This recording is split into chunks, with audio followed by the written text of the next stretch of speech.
We are a group of friends, bound by our appreciation for liberty and good podcasting. Free-minded thinkers from all walks of life, our values come together with one accord to discuss the common culture and news of the day, along with whatever random crap is going on in our lives. Welcome to the Union of the Unknowns.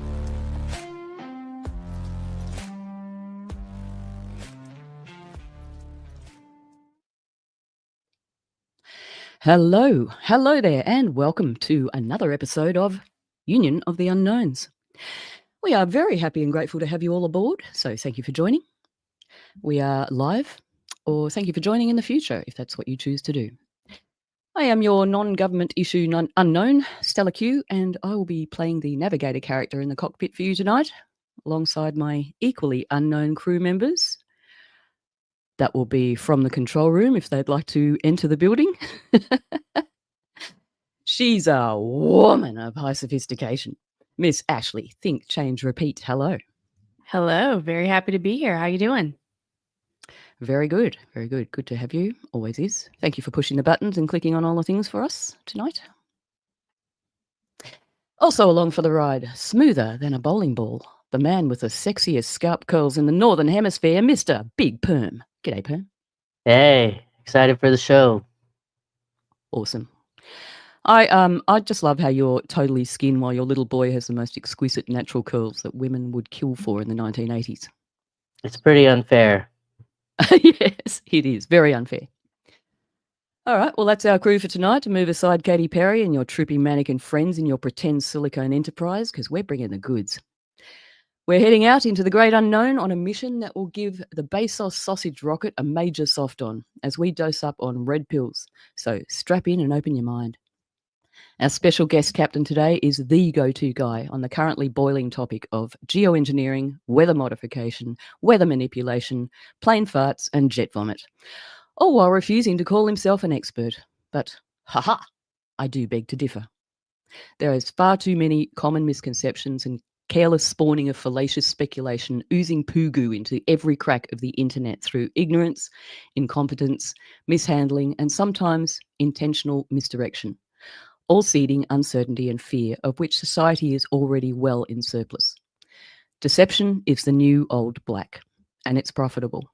And if you don't know that by now, you've been living under a black rock. So let's try to clear the air. Education is key. Please put on your own oxygen mask before assisting others. We are here to attempt to extinguish or at least throw some truth serum onto the flames of some of the many pants on fire that are running around loose out there in the wild, creating all sorts of nonsensical mayhem. We'll sort some facts from the fairy tales, which is a lot of what fuels the engine of our special guest. He's a family man with two very real investments in the future, his daughters.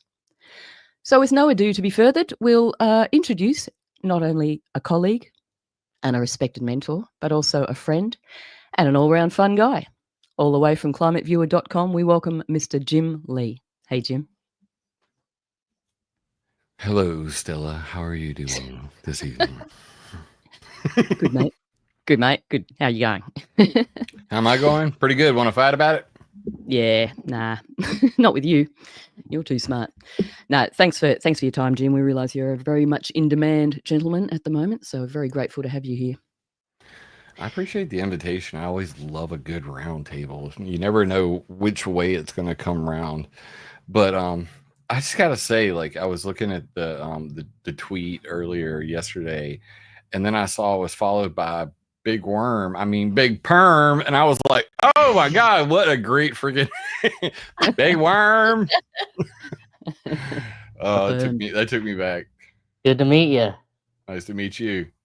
And how are you doing this evening, Ashley? I'm doing very well. I'm excited about this and appreciate you coming on to talk with us. And, we've been chatting with Stella. We're pretty hyped to have you. So thank you so much. Oh, Stella's always lying about me. I work for the Illuminati, in case you did not know this. Oh yeah, I'm in your live chats or in your live shows sometimes, and I hear all about it, Jim. Oh, well, I mean, some people just don't think it's funny, but I live in the finest double wide the Illuminati has ever purchased. coming to you from the heart of Sumter, South Carolina, South Kakalaki, for my people in the hood. What's up? And congratulations on the Illuminati house, by the way. I know, it was, there were a lot of, I had to drink a lot of blood. There were some real awkward moments at the, the ceremonies, but in the end, it was all worth it. I've got this, air window unit here, living the life, living the dream. Feels like a dream. And there will be a link in the show notes to all the Illuminati documents. So, Bags. Always bring receipts. yeah, always. You are the man for receipts. Speaking of which, I think there are going to be quite a few listeners who are probably not familiar with you or your work, believe it or not. So I was just thinking, before we kick off into the void fully, would you mind giving us a Jim Lee 3-floor elevator pitch, past, present, and where you would like to be in the near future with your work, please? Well, basically it starts like this. My wife told me to stop telling my entire life story, so we'll just start with who pissed me off first. I was mapping out things in Google Earth, so I decided it would be cool to map out all of the harps in the world. And I created something called the radiation database. Basically, it was like every high-powered radar, my missile defense radar, ionospheric heaters, all that sort of stuff. And it was in the science section of the Google Earth community. And then one day, and by the way, it was the most downloaded file out of the entire Google Earth community. And then I decided to put cloud seeding projects into my map database. And the moderators took my file out of the science section and moved it to the other sentient side. Translation, they moved it to the tinfoil hat section. And that's when the battle began. And little pro tip for anybody out there who has never been on a forum in your life: you cannot win an argument with a moderator. No amount of evidence will ever convince an idiot. And I decided at that point, and it's weird how things, get me triggered. And I was like, you know what? I'm going to prove to the whole GD world that weather modification is a real thing, come hell or high water. Now, this was in 2008. Right. Okay. And in 2008, being able to find information on geoengineering, HARP, weather modification that was credible, it did not exist. So that's what really set me on this path. In 2009, I had my first daughter. And, that's when I actually started really caring about this. Before, it was just kind of a hobby. I'm your typical video gamer, smoking pot, playing Call of Duty. And, at that point, I was just like, you know what? This is serious. The geoengineering stuff is serious. It's going to change, my grandchildren's life forever if I don't do something about it. So honestly, it started from a grudge match with a freaking moderator, and it's really grown into I'll just go ahead and say it, the best website on the entire freaking internet, bar none, none even close. Weathermodificationhistory.com, climateviewer.com, where my blog is. I stopped writing on it in 2019 because I realized a lot of you idiots do not read anything anymore. I can see the metrics. So all you tools out there that like to see pictures and have less than a 30-second attention span, I realized you don't read anything. And so I stopped writing, and I just started focusing on doing other things, infographics, for instance, because, a picture is worth 1,000 words, and 1,000 idiots don't read articles. So I'm going to make infographics for a while. And then on my mapping website, climateviewer.org, basically Google Earth, they took away the ability to show your Google Earth files on your own website with the Google Earth plugin. So I had to learn how to code websites, which is why I ended up creating a Cesium.js WebGL 3D globe of my own to show off all of the maps that I created. So there's 660 maps on there, and weathermodificationhistory.com became like my gold standard website because I had a blog, I had my maps, but what I didn't have was like a central repository that didn't have my opinions on it. And I thought that that would be valuable, you know, as opposed to just here's Jim talking and saying a lot of things. Here's just the facts, sans my opinion. And that led to weathermodificationhistory.com. So now we've come full circle, and you know, the COVID kids came for my chemtrails. In case you guys don't know this, there's a whole bunch of COVID kids, you know, from the health freedom movement who know absolutely nothing about geoengineering. They know nothing about weather modification. They don't know the history. They don't know anything. They don't know jack about atmospheric science. They certainly, if I said Schmidt-Appelman criterion, would probably respond, "What'd you call me?" So you know, in the sake of, you know, educating the COVID kids who no longer have viewers because nobody cares about COVID anymore. And now they're all, you know, out battling the chemtrails, and they're all these newcomers. I'm creating chemtrailfacts.com, which will be identical to weathermodificationhistory.com, except this is going to be that website that says facts do not care about your feelings, and I'm going to tell all the truth, both sides, who the loonies are, all the lies they said. Here's the history. Here's the references. Here's how to predict chemtrails. And for those who aren't following Stella Q on YouTube, then clearly you have not watched Whether or Not yet, where she's partnered up with Jeff, a good friend of mine. Also, for those who don't know, Stella and Jeff are admins in my Telegram chat. I encourage everybody to join t.me/climate viewer chat. Come on down. If you disagree with anything I have to say, or you'd like to learn more, or you just want to have a good fight, I troll in my Telegram chat regularly. I mostly lurk and occasionally comment. But my admins, they pretty much handle 90% of the comments that, you know, when a newcomer comes in, they're completely new to all this. They're like, all right, well, go here, go here, go here, go here, and here's how that works. And if you don't like it, there's the door. We'll introduce them to Bettina. See you on YouTube, Geo-engineering Free Canada. Bettina is known as the Banhammer in chat. So you're welcome, but please leave your vinegar at the door. Yeah. Oh, but it's so good at melting my chemtrails. Didn't you know? That's science, mate. Science. It's just science. Trust the science. We are the science. I'm a scientist. Why, would I lie to you? Jesus. Yeah. All right. Well, where do you think that you're going to be heading in the near? Where's your goal to be heading in the near future? With this off into the unknown. I like the sound of that. Yeah. I mean, I don't plan very far ahead. You know, let's be real. You know, I've been married 26 years. I got a 15-year-old and 8-year-old daughter. I'm going through a job change right now. I'm gonna be the popo, possibly do some cyber crimes, go hack a bunch of high schoolers, you know, trolling girls online, and be like, "You think you're anonymous, you little bitch? You're going to jail." That just sounds fun to me. You know what I mean? Yeah. Like, but right anyway, up your alley. So, you know, I don't plan too far ahead right now.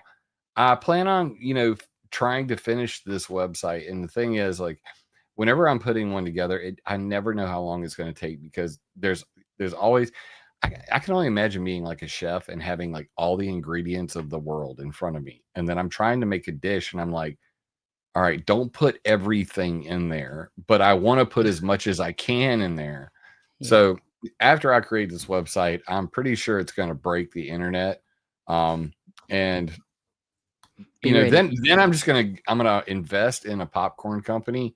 And just troll the ever-loving shit out of everybody on the internet, because at this point I'm way past aggro. I've played nice for far too long, and all them Jim Lee's a jet fuel guy people, you're gonna get it.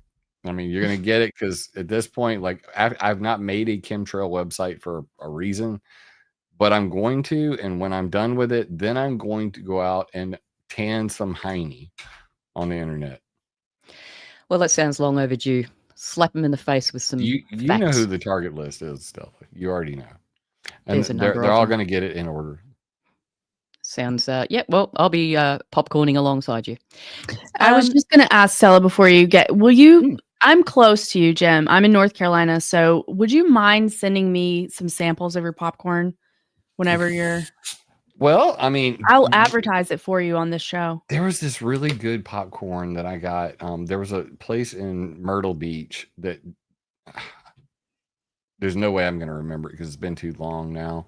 But they sold like like the candied popcorn and the movie butter popcorn and it's like a little divider in it and you get all three in one can.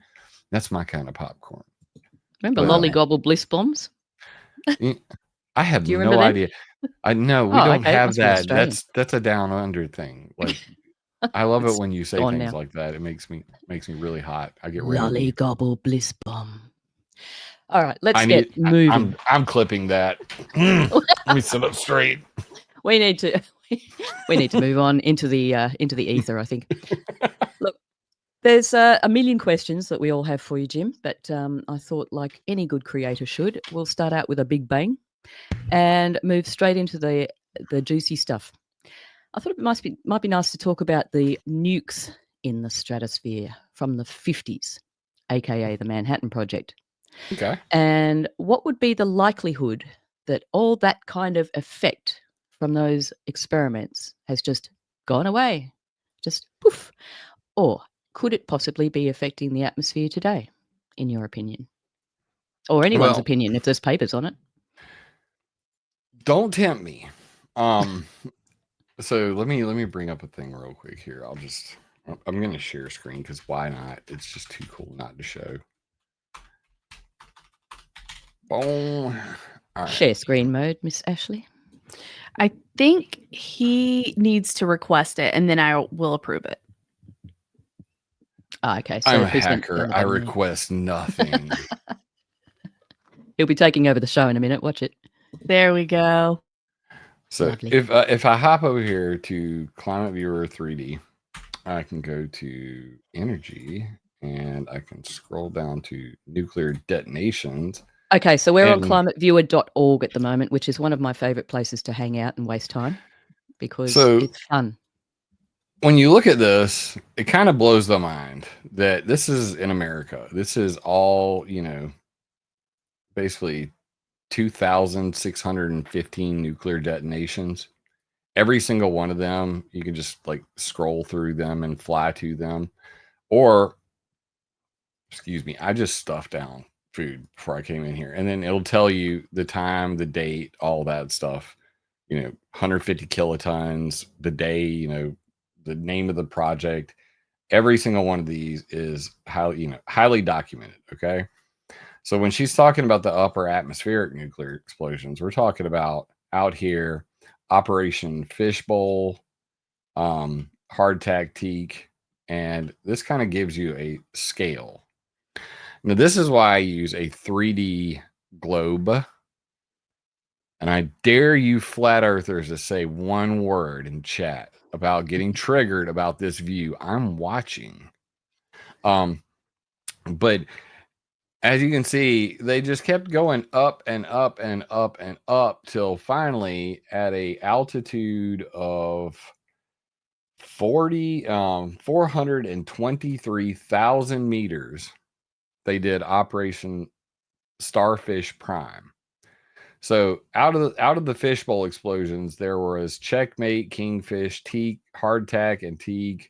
All of these, happened in between 1958 and 1962. But this guy up here is special because that's the highest detonation that we've ever had.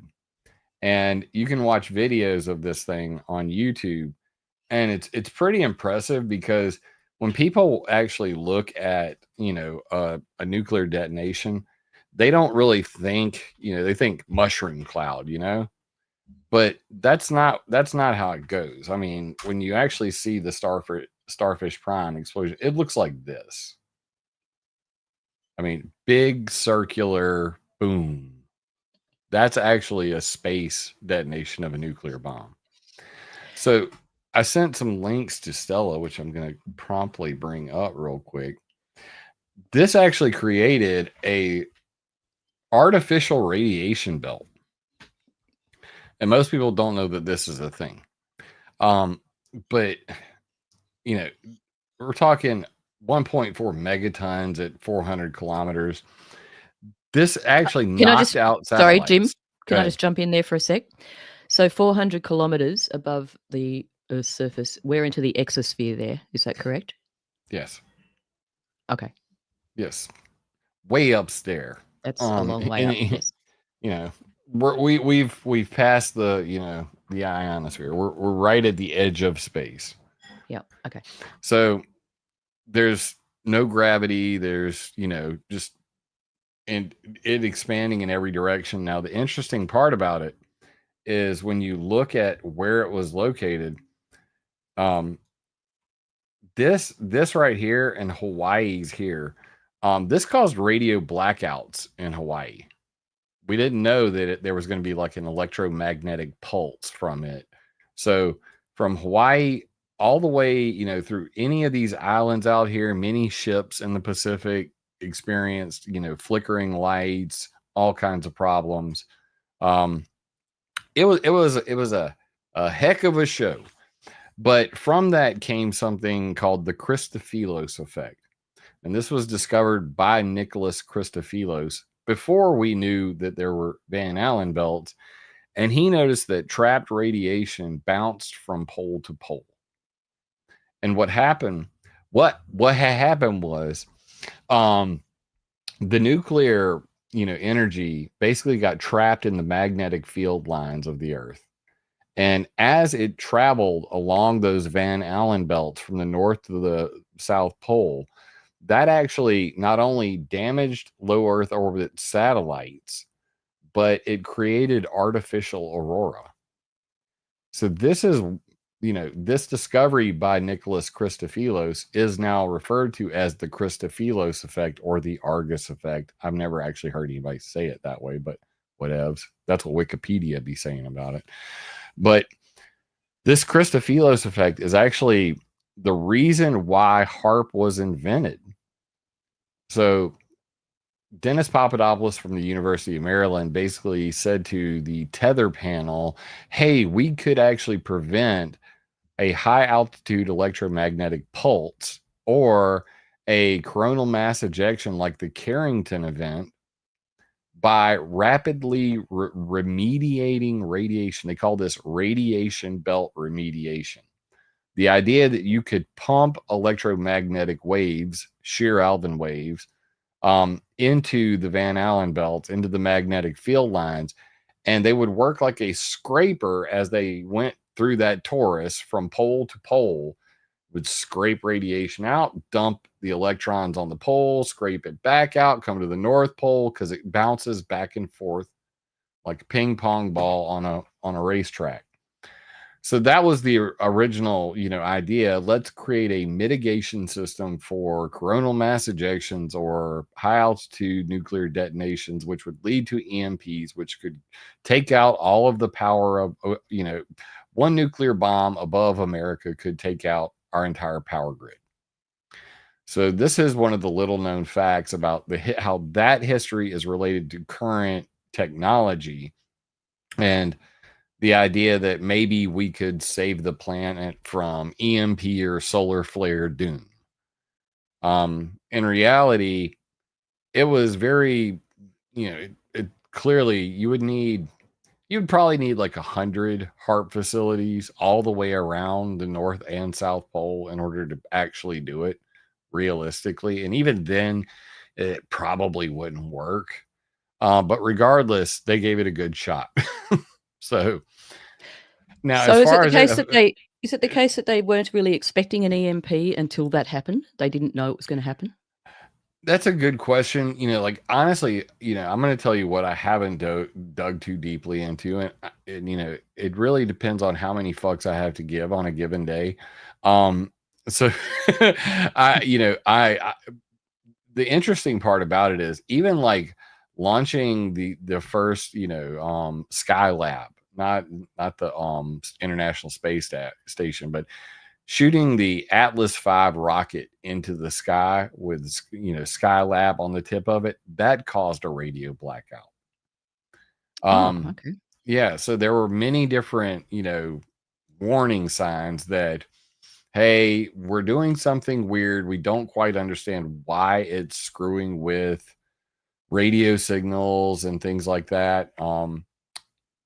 But as far as like whether they knew it was going to happen or not, flat earthers be like they were trying to blow a hole in the firmament. So I think hey, you be the judge. I don't know. Maybe they hit the firmament, and my answer to them was, well, wouldn't it like have flattened out?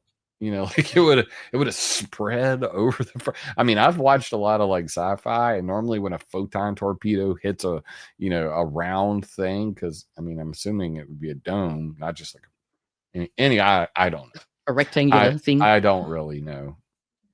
Yeah, nobody does. That's fine. I'm okay with not knowing some things. That's all right. I'm not too ashamed to say I don't know, or hey, I got it wrong.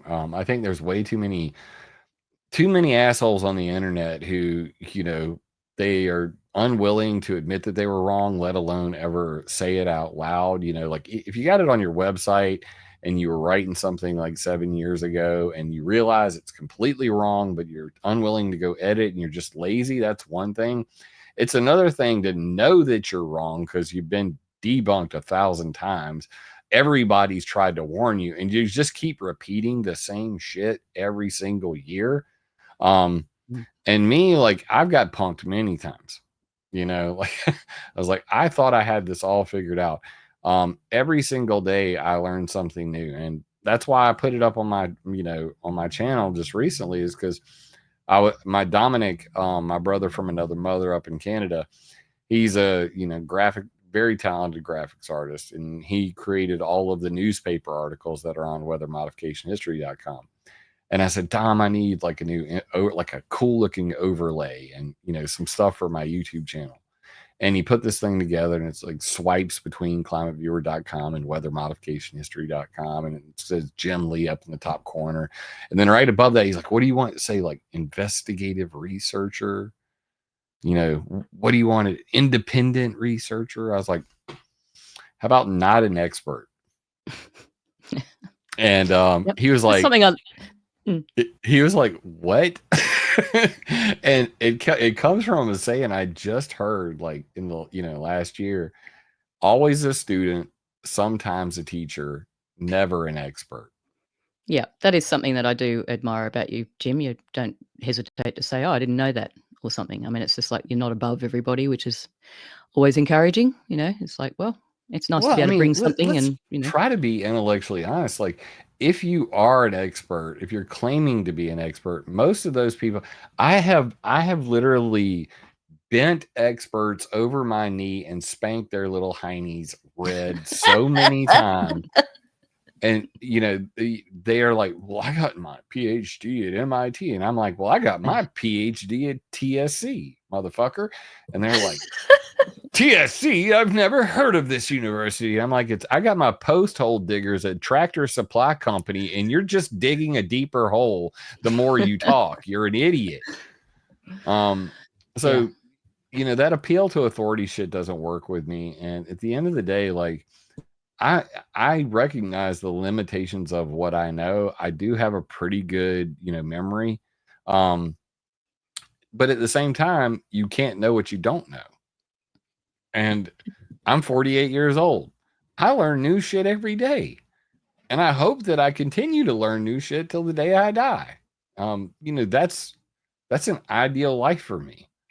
So, being able to recognize the unknown, I love the thing where they talk about climate change and what geoengineered world would be like. We have known unknowns, but then we have unknown unknowns. Well, Yes. how about, since we have known unknowns, don't do geoengineering. And then we won't have to worry about the unknown unknowns because you guys are crazy and this is the whole world you're screwing with. Please Yeah, stop. that's exactly Get it. I some mean, help.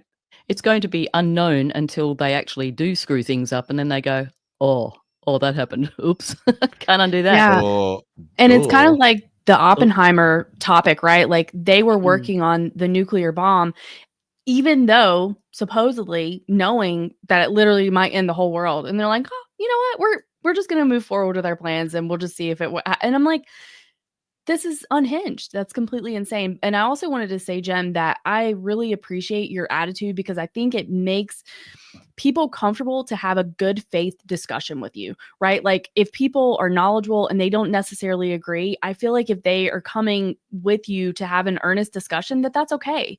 And for me, I was just talking to one of my friends who was in the chat earlier, Jen, that we really like to, not hold so hard onto certain ideas and just be willing to discuss things, even if we don't always agree. And I think that that's really how people can get somewhere. It's a sharing of ideas and you don't always have to agree, but if you're willing to go with an earnest conversation, then it's a huge game changer for making progress in the right direction. Another Canadian philosopher friend of mine, Stone Lee, we may be distantly related, all us Lees. He said something to me that has always stuck with me. The day we all agree is the day we could all be wrong. Very true. And, that's why when I hear, stupidity, like 97% of scientists agree climate change is real. Look, don't bullshit me. I can go grab 100 people and I can't get 40% of them to agree on anything. But, so consensus does not mean right. And I would and honestly, like, I would much rather have a discussion with someone who believes the exact opposite of me, because that's where I actually grow. Talking to people who already, they're like, oh man, I've been following you for years. You're so great. I mean, I You already know appreciate, that. I appreciate it, but like, I don't need you to tell me that. Like, my daughters tell me that. It matters when they tell me. Like, no offense to anybody on the internet. Love you, mean it. I don't give a fuck what your opinion is of me. At the end of the day, like, I do what I do on the internet because I'm intellectually curious. I've learned a lot of things. I hope that I can help dispel a lot of the fear, that atmosphere that's being put out there. When it comes to, a lot of these topics, yeah, there's some topics I talk about scare the hell out of me. And of course, Stella freaking, sends me Well, what a now? message on Telegram and's like, can we talk about directed energy weapons? And I'm like, damn it. Like, that's the one thing where I go, okay, there's really no way for me not to say, don't be scared of these things, because this is the one topic that scares the hell out of me. Because, well, we won't go into why, but I had a close encounter. Let's just put it that way. Okay. Well, we might talk about them a little bit later. That'll be a very essential topic, I think, because a lot of people have questions. As far as like, just the propaganda, surrounding so much of these topics, especially when it comes to weather control, you have you have useful idiots, and then you have intellectually dishonest brokers that are literally just profiting off of fear, and it's blatantly apparent. And then you have the public that's trying to figure out who's really telling the truth. I don't trust the government. I don't trust the mainstream media. COVID pretty much ruined it for science, so now nobody trusts science either. All we have left is the alternative media, and guess what? A lot of them are really screwing you over. I mean, let's be realistic.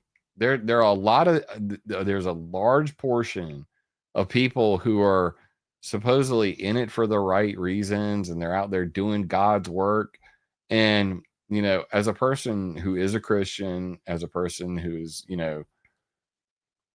I would at least say, like, I'm very strong on my moral beliefs. I have integrity, and I'm going to hang on to it to the day I die, whether it means I'm popular or not. I do not give a damn about popularity. I'm not doing this for money. I literally could quit tomorrow and I would not miss anybody on the internet. There's like 7 people. I can count it on 2 hands. 7 people that I probably would still call after I decided tomorrow, well, you know what? I'm really enjoying hacking these, little high schoolers and everything with this job. I've got a retirement. I now have 2 retirements because my, Illuminati overlord, my father owns a mobile home park. So I'm going to inherit that. And I don't really need this shit. I don't need any of the, smack talking keyboard warriors out there riding my Bozaks all day long. I got better things to do. Yep. So You definitely have to have a thick skin for this sort of thing. I mean, you definitely do. Yeah. And it's the funny thing is, like, I've been a fighter my whole life. I've always been into martial arts.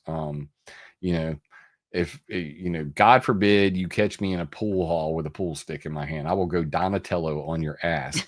But then you get on the internet and then you realize it ain't nothing but words. And I do have I've been a hacker since I was 12, but I promised, I had kids. I have kids now, so like I got to be a good boy. You know what I mean? I'm not going to go be doing things like that. So I'm going to stick with just words. But then I drag myself down. Never argue with idiots. They will drag you down to their level and beat you with experience. Yeah. And the most un-PC joke I know. Winning an argument on the internet is like winning a gold medal at the Special Olympics. Even if you win, you're still a fucking retard. So yeah, words of wisdom from Jim Lee. Just nuggets of wisdom. I'm just gonna drop them whenever they come to my. I never have a script. I don't. I just think extemporaneously. Stella is my muse, so God forbid if she pokes me, I'm going to go and then go say the thing. All right. Well, we do have a lot of questions here, and I'd really like to get to a couple of other people's questions as well. We have one from Mr. Slab Squat Thrust. Love it. It's a great handle. It is interesting. The worst handle. What's that? I said it's the worst handle. Oh, the worst. I'm gonna give it. Yeah. He's got that handle, okay, like one of these handles. Yes, good description. So he would like to know about the soil levels that everybody talks about. So here's the question: have there been any good studies undertaken on the long-term effects of increased silver iodide levels in soil and freshwater environments? Now, this is a question that is asked very commonly. And is talked about very commonly, but there's a lot of misinformation involved there, isn't there? So the short answer is there has not been enough environmental impact studies done on silver iodide. They are few and far between. In fact, I was advising Representative Monty Fritz from Tennessee, who just passed the Geo-engineering and weather modification ban in Tennessee. They were doing another Senate bill, and this was one of the questions because he was actually grilling some of the government officials at TDEC about, why haven't you got me these answers? One moment. I will mute for that. So I basically scoured the internet, and I could only come up with like 3. And I think the last one was it was in the 90s. So that's how long ago it's been. And of course, for the weather modification industry, the people who are actually deploying silver iodide, that's good enough for them because it basically said, oh, well, it's such a small amount. Like, who could care? Who could care less? But in reality, one of the interesting parts about cloud seeding is that whether it is a glaciogenic or a hygroscopic flare, trust me, everything I say tonight, I will translate to redneck. We'll make this simple. Glaciogenic, ice generating, hygroscopic, water scavenging. Okay. Okay. One is for cold clouds, one is for warm clouds. But anyway, regardless, you know, the flares that they burn on these planes, 70% of the material in the actual flare itself is like ammonium perchlorate, aluminum, and copper. So that leaves the last 30%, which is actually the silver iodide and like 3 other chemicals. So out of that entire flare they're burning, maybe like 10% of the flare is actually silver iodide. And when they actually go do the studies, they go, well, how much silver iodide is accumulating? That's a good question, because their testing methods are kind of rather sparse. They don't really test a good example.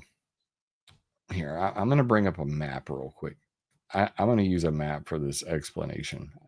Do you mind? I think Please. Anything that makes it helpful. Yep. Anything I'm that not makes it clear? I'm not going to bring up anything except for ground-based cloud seeding generators. I'm not going to do all the Oh, okay. planes. Just to give people an idea of this, because I don't think people realize. And just know Everyone's that, looking up, aren't they? They're looking up, just going, "Oh, there goes another plane spraying us like bugs." yeah, And I a lot of mean, it's coming from the ground. and this stuff's invisible, so how the hell would you know? All right, so now I got that up. Let me just share the screen real quick. So the other things that are in the propellant rockets, that's just really sort of to ignite the stuff, Yeah, I isn't it? mean, Or to propel it out of the it's the exact same materials that were in the space shuttle solid rocket boosters. Right. Okay.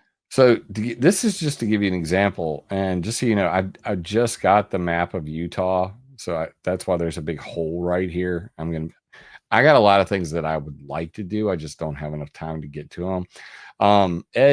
Ed's in chat right now. Dream Reel, if you want to pin that for a second. Dream Reel 756. Pyrotechnic composition 70% aluminum perchlorate. Thank you, Ed. Shout out to Ed. Big Ed from Climate Viewer Chat. Yep. Chief investigator, Climate Viewer Chat, Telegram. If you're not in there, you're just not cool. I just don't know how else to put it. So join up and you can learn these things too. The remainder consists of silver iodide, copper iodide, and ammonium iodide. That's the 30% that was left over. Thank you, Ed, for keeping it real. But that's that's just what we're talking about here. So I'm going to actually flip this to go to the bottom, and we're going to turn on 3D terrain also, just so we can get an idea. So these are ground-based cloud seeding generators, and they usually are at the base of mountains. So when you look, they actually put these near the ground, and this is what's called orographic cloud seeding, or ground-based cloud seeding generators. So all of these are near the bases of mountains to do snowpack augmentation, to get artificial snow on top of these mountains. These were invented in 1948 by a guy named Irving P. Crick. Cloud seeding was invented in 1946, November. Irving P. Crick invented the ground-based cloud seeding generator. And right now we're looking at, this is just the state of Colorado. So when you think about it this way, if I were doing an environmental impact study, what I would want to know is how much of this ends up in the meltwater runoff during the springtime. Yeah. That is not the way they go and do their silver iodide testing for toxicity or any of that sort of stuff. So everybody's heard of the Colorado River. There's a reason why. This is Colorado, and this is like the lifeblood of the West. And this is also why I tell people, if I'm coming down here to cloud seeding, these are the government reports for cloud seeding, from NOAA. This is the United Nations tracking cloud seeding projects. And then I'm going to go to Weather Modification Incorporated, which is all the way down here. And now we can see all of the projects. So these are all of the cloud seeding projects going on in the United States. And this is why when I'm in discussions with people who are currently writing laws in Florida to ban cloud seeding. And in Tennessee, where they banned cloud seeding, I'm like, but bro, man, dude, nobody east of the Mississippi River has cloud seeded in over 3 decades. So I will bet. What's up, chat? Let's go, chat. Here's a bet for you. I will bet my left testicle that anybody west of the Mississippi River who is trying to ban cloud seeding in any of these states right here, I'm talking Colorado, Wyoming, Idaho, Nevada, California. If you think they're going to ban cloud seeding, you are delusional. This is the part that people really don't wrap their head around, and they don't understand. Oh, there's that Illuminati eyeball. See, guys? No, there's proof. There's You've proof. given yourself seen away. It. Oh no, I'm an Illuminati agent. These are actually George Stiller is my partner in crime on this website. He created My Reading Mapped, and what he did was, for some freaking reason, and this is on the United Nations map. I tasked him with doing this, and he went through and he was picking all these labels, you know, like an H for hail mitigation. So if you click on this and you go to that, it'll say hail mitigation, hail suppression. See, but then at the very Jim, what are the F's? The only F's? thing I saw in my neck of the woods. Oh, those are F bombs, dude. For sure. Those are F bombs. I mean, even Weather Mod people, they'd be dropping F bombs. So all of these are actually Southwest Texas court case, Oklahoma City court case. So he chose the eyeball. In retrospect, I'm like, dude, why didn't you pick the court icon that I have? Mallet or something. Yeah. I mean, I literally have a courthouse. But so you can see this is Southwest Texas court case, 1958 through 9. Southwest Weather Research Incorporated versus Duncan and Southwest Weather Research v. Jones. Local farmers file injunction against cloud seeding firm who they claim allegedly decrease rainfall on their land. So this is that. Yeah, this is examples of court cases where, you know, people sued. And who did I tell you? Irving P. Crick. Damn, I should read my own maps, huh? Oklahoma City, 1954. Samples v. Irving P. Crick. Case involved whether a cloud seeding company was responsible for a flood in Oklahoma City, November 18th and 1953. So this is why it's important to me, is like, when I look at this stuff, I go, well, you know, could all of these cloud seeding generators and cloud seeding operations, Irving P. Crick probably didn't have anything to do with that one. Let's be real. But Texas has the largest weather modification aerial weather modification programs going on in the United States, because it's a freaking desert. Like, I don't know if you guys have actually looked out here. This is like fracking central. So when you go and you look at Texas, like, it's just a scarred landscape. It looks like it's been bombed in World War II. But all of these are wells. These are all fracking and drilling wells. So they have no water. And any of the water they have, it's pretty much useless. I mean, look at that. Could you imagine living there? Like, I can't even imagine living there. So one of the reasons why I really enjoy doing this stuff with Climate Viewer 3D is, it gives me a perspective on the world. It lets me see the big picture. But, you know, then I find things like I did in Texas and I go, well, damn, now this makes sense. And I'll show you why real quick, since I'm nerding out and the question was asked. So is silver iodide toxic? I do want to know what that F is, by the way. Fog dispersal. There you go. Duh. It's always fog dispersal, not fog creation, too, by the way. True. They don't. I mean, you know, them terribly bacteria-filled fogs that are just rolling across your TikTok. Yeah, well, we have had some strange fog up here recently. Yeah.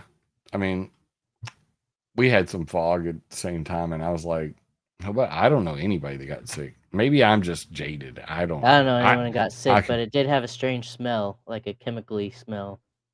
that I can believe. Yeah. Well, that's sort of So, this it's is to be called the expected. Have you got factory sort of areas around you and stuff? Is it very industrial, Perm? No, not in my area. Okay. I'm more on the water, on the coast, Right. Okay. Mhm. or the bay, I guess. Can I ask Jem what may be a stupid question? There are no stupid questions. Okay, thank you. So if cloud seeding is effective, and if they're using it in Texas and they have a lot of locations that they're using it, then why wouldn't they use it in places like California that we hear are in a perpetual drought, even though we also hear like, no, they had a lot of rain this year, there's forestry mismanagement, they drained the water out to the ocean, that kind of thing. So why wouldn't it be utilized, taking away the potential toxicity issue? So the reality of this situation is this: like, if you're actually going to do cloud seeding and you want it to land in California, you would probably need to be out here cloud seeding because what people don't realize is, when you're talking anywhere from 1 to 20,000 feet, you may seed a cloud and you may put too many particles into that, and that can actually cut off precipitation. Whereas, like, so let's just put it this way. What I just combined for you is fracking locations, the U.S. Drought Monitor. This is to show you exactly what I was just showing you. These are actually the wells that I grabbed a database of fracking wells, and put them all together. So I wasn't just shooting from the hip when I said that. I mean, it literally looks like porcupine quills. And you can, when you go actually look at these, like, that's actually neighborhoods, bro. Like, really? That's a fracking well in the middle of a bunch of freaking neighborhoods. Holy moly. It's just Wow. it's just pure insanity. It is. But what I saw as a pattern for years on end is, look at that. Isn't that interesting? And then all this drought. Then I come over here and, despite all these cloud seeding generators, there's a little break. Oh, what is that? There is a break downwind of all those cloud seeding generators and the drought. And here's all those fracking wells that are using up the water that they're putting there. It is just too coincidental for me, okay. at least. So when I look at that, I'm like, okay, that's creepy. So there's a frac tracker. So just to break this down, to make sure I'm understanding it properly, you're sort of correlating the cloud seeding generation to make water for the fracking, pretty much, possibly. Yeah. And Allegedly. probably data centers too, I'd imagine now. Yeah. And that's the other really big one is a lot of these, web servers, obviously the AI centers, they use insane amounts of power. So, with water. that, they need water also for cooling. Yeah. Well, they are putting them offshore. They're talking about putting them offshore as well. So offshore real estate has become a bit of an industry. So if you actually look at California and you come in and you have to, is this not the map that, hold on, this isn't the same one. Ain't that a BI? Hold on, maps, state maps. Go to that, maps, state maps. I want to just bring up California just to give people an example, because I'm just kind of like touching, this just the tip is what you just saw on my map. If you come here to Frag Tracker and you select California, this is kind of mind blowing. How many actual fracking wells there are? Oh dear! Wow. So this is just gas fracking only. This is well, it's a combination of all of the above. So if you actually look at the black is injection storage service, red are orphaned abandoned wells, orange is production wells, purple is other or unknown, gray are plugged wells, meaning that they've been used up and they've now got a plug in them. But you can see that there used to be a huge lake right here. I mean, it was one of the largest lakes in the United States. There no longer is a lake there, and guess what? They are fracking and drilling the hell out of it. So is it a surprise that when you need typically 3 to 6 million gallons of water per well per fracking injection, that you got a water problem in California when you're looking at this sea of drilling wells? And people don't understand that. And then there's the whole CO2 sequestration with these CO2 pipes, where they're actually saying we're going to inject the CO2 back into the ground because we want to save you from climate change, but they're actually injecting the CO2 back into the ground so they can squeeze more oil or methane back out of these pumps that have run dry. So it's all a big scam. And it's all, and that a lot of this relates right back to, that's why they need more water and they pay people to go sprinkle the sky with fairy dust and make it rain. But I mean, if you don't know, I mean, this is like LA, you know what I mean? We're talking about Hollywood area, and you can't avoid this. This is going on damn near everywhere. And if you look at your neighborhood, go to fractracker.org and do your own, poking around in there. It'll probably creep you out. So I always try to correlate, what's the damage, done by the solution, the silver iodide, the cloud seeding flares, versus what other environmental factors are there. And so for me, it's always the three P's: pollution, privacy, and propaganda. If you talk about any of these topics, pollution, being weather modification, fracking, whatever, Monsanto, whatever your choice is, the people in power, whether it's the corporations or the government, and usually it's both because they're tied at the hip, they're going to violate your privacy because they want to learn everything about you. What is this Jim Lee guy doing on the internet? And then they, if you're effective at getting your message out there, which they try to stop in every way, shape, form with censorship. That's why I'm a proud member of the Union of the Unknowns. I have been proudly shadow banned since 2015 when I testified at the EPA. So I am largely unknown. And that's a good and a bad thing. It's good because I don't know that I could ever handle Joe Rogan style, popularity or fame. I don't know that I was built for that. And at the same time, it's a bad thing because I feel like I have pretty valuable information, with what I put 20 years into, and I want that to get to people. So pollution, privacy, and propaganda, if you are effective, and you've broken through the censorship industrial complex, then the last step is propaganda. We're going to make up lies about you. We're going to defame you. We're going to say, oh, this guy's a dad. He's an agent, make all the things up. And then once you get to the very deep end of the propaganda pool, we all know how it ends. He had sexual allegations with so-and-so 20 years ago. And lucky for me, that's not going to work because I've been with my wife for 26 years and I've never cheated. I never will. So good luck with that one. But that's the kind of commonality that I see, with a lot of, the activists out there is like, either they're marginalized and they're living, paycheck to paycheck. The majority of us, real activists, that's the way it is. I work a 40-hour-a-week job. I make time for this at nights and on the weekends. And any time I make for this, I'm taking away from doing things with my family or, working on my own property. That's it. That's just the reality of the situation. And everybody else, if they're, doing the $1 million tour and they're on Redacted and Tim Pool and then they're on Alex Rogan. Jones and Rogan, if they're doing all that, then either they're just doing it righter than me, I don't hate the player, hate the game, or especially Or something else. yeah, Yeah, or insert, your conspiracy theory.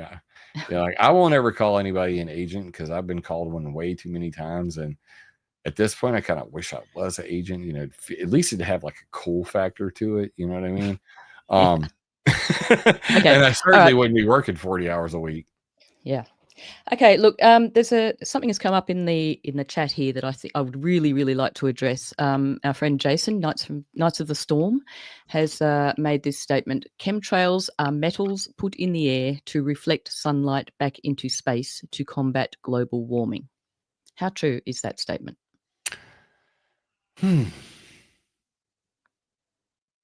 Because I think, okay, let me just say from my point of view, I think there's a little bit of mixing up chemtrails and SAI. Should I be gentle or should I be Be loving. authentic? Oh, You well, love can we combine them? he's a good guy, right? I'm He is a assuming good that. guy. Okay. He's a friend of the show. Yes. I will be a gentleman about this temporarily. You're lucky, Jason. Depending on how he responds. Let's put it that way. All right. So here I'm gonna bring up an infographic real quick because I did say we do infographics around here.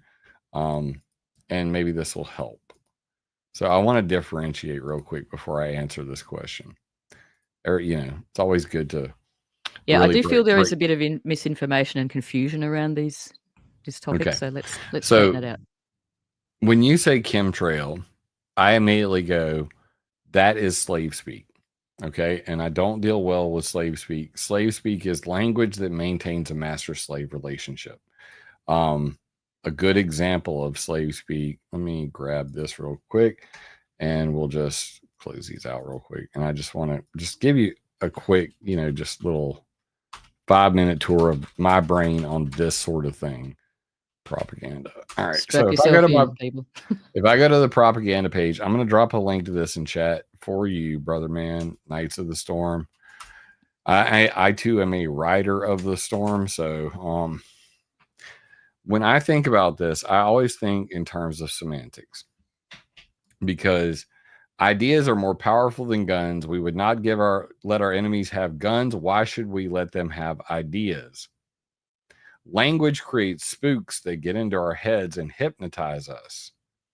It's hard to fight an enemy who has outposts in your head. This is called the anatomy of slave speak. It is language that maintains a master-slave relationship. So when I'm talking about the power of words the magician uses over you, I only have one page devoted to chemtrails, and it goes something like this. Believe nothing you hear and only one half that you see. Edgar Allan Poe. Now, are the metals coming from planes? Yes, they're in the jet fuel. They do reflect sunlight. This is true. They also make clouds. We can get into how they make clouds. We can get into the basics of that, but I don't want to get in the weeds. I want to focus first on the word. So how does language control the chemtrail debate? If you remove all the slave speak from the debate, chemtrails and contrails are both terms referred to clouds made by jet aircraft. This is how I remove any doubt from the terminology that I'm using. If I were in a debate with somebody, the first order of business is agree on definition of terms. If you can't have an agreement on the definition of a term, then you really can't have a debate. You can't understand a thing. So I choose to use the term contrail when talking to scientists because using the word chemtrail may cause them to discount the value of my words. I choose to use the term chemtrail when engaging with the public because if I use the word contrail, it tends to get you labeled as a debunker and may cause them to discount the value of my words. Does that make sense? Does that follow, Stella? Absolutely. So here's some new words for you. Both chemtrails and contrails are high-level descriptors, meaning they are highly argumentative and have different meanings based on the individual. However, the terms chemtrail and contrail are not alone. We're talking chemtrails, contrails, persistent contrails, spreading contrails, contrail cirrus, contrail induced cirrus, Contrail-induced cloudiness, aviation-induced cloudiness, aviation-induced cirrus-induced cirrus cloudiness. I'd like to punch the scientists in the nuts who did that one. But if you really get down to it, I would say these are man-made clouds. The best description of them would be artificial clouds, artificial meaning man-made, not of nature. And as I lovingly like to refer to them as plane farts. So I became good friends with the director of HARP, and I was having a debate with a meteorologist from Paul Delgado from Fox News. And Chris actually came to my defense because I was talking about sounding rockets and how those are chemtrails. And I was giving all these examples of, dude, you're getting bent about a word, but you don't understand that a word could mean 5,000 different things. And he said, we here at HARP, here's some pictures of trimethyl aluminum trails from sounding rockets launched at the Poker Flat Research Range north of the University of Alaska Fairbanks. In other words, legitimate chemtrail science. That's Chris Fallon. God rest his soul. He passed away last year. Won't get into the details about that because it really is upsetting to me. But this is Chris, the former director of HARP, and he gets it. Yes, it's a chemical trail. We launch these chemicals from rockets. So would that chemtrail be about reflecting light into space? No, it isn't. It's about literally tracing invisible things. You can't see upper atmospheric winds. You can't see magnetic field lines. You can't see the Van Allen belt. They release these to track upper atmospheric winds. It makes the invisible visible. If you go into a hospital, they will inject barium into you before you go get an MRI so that they can trace the very thin lines inside of your arm. So that being said, when we're talking about geoengineering, people, they're just refer to everything on this page is geoengineering at this point. So whether it's chemtrails or geoengineering, all of these are chemtrails and all of these are geoengineering. Does that make sense? Yes. It's very straightforward. It's just a matter of sitting there and really, dividing what everything meant, looking into the actual real, looking beyond the surface, basically, which is, it takes a little bit of time and attention. But so it does make all the difference. So the point being, ground-based cloud seeding generators, which I've already showed you a map of them, they're on the ground. Lasers are on the ground. You can alter weather with lasers on the ground. Planes flying around with cloud seeds, cloud seeding flares, anywhere from 1,000 to 20,000 feet. I don't know what the fuck a kilometer is. I'm from America, but I put it in there for you people anyway. Catch up. My favorite meme in the world. What the fuck is a kilometer? America. Anyway, so I constantly have to do this for everything. Like, I understand feet, miles. Okay. At this point, I wish we would have just all went with kilometers, You and Myanmar will be right at home. Yeah. Anyway, doesn't matter. So planes flying overhead create clouds at 30 to 45,000 feet. You go above this dotted line right here. This is called the tropopause. This is the troposphere. This is where all the weather you've ever had in your entire life is. And above this line is the stratosphere. That is where the ozone layer is. And it gets warmer just slightly, and it gets drier once you get into the stratosphere. Clouds do not form in the stratosphere, with just a couple of exceptions. If you go to weathermodificationhistory.com and you look at this other infographic I made, scroll down past the timeline, come to right here. This is 10 technologies to own the weather today. And you can see right here, that got real big. Let's bring it back just a hair. That right here at the top of the ozone layer, or above the ozone layer in the stratosphere, you can get nacreous clouds. Above that, noctilucent clouds in the mesosphere.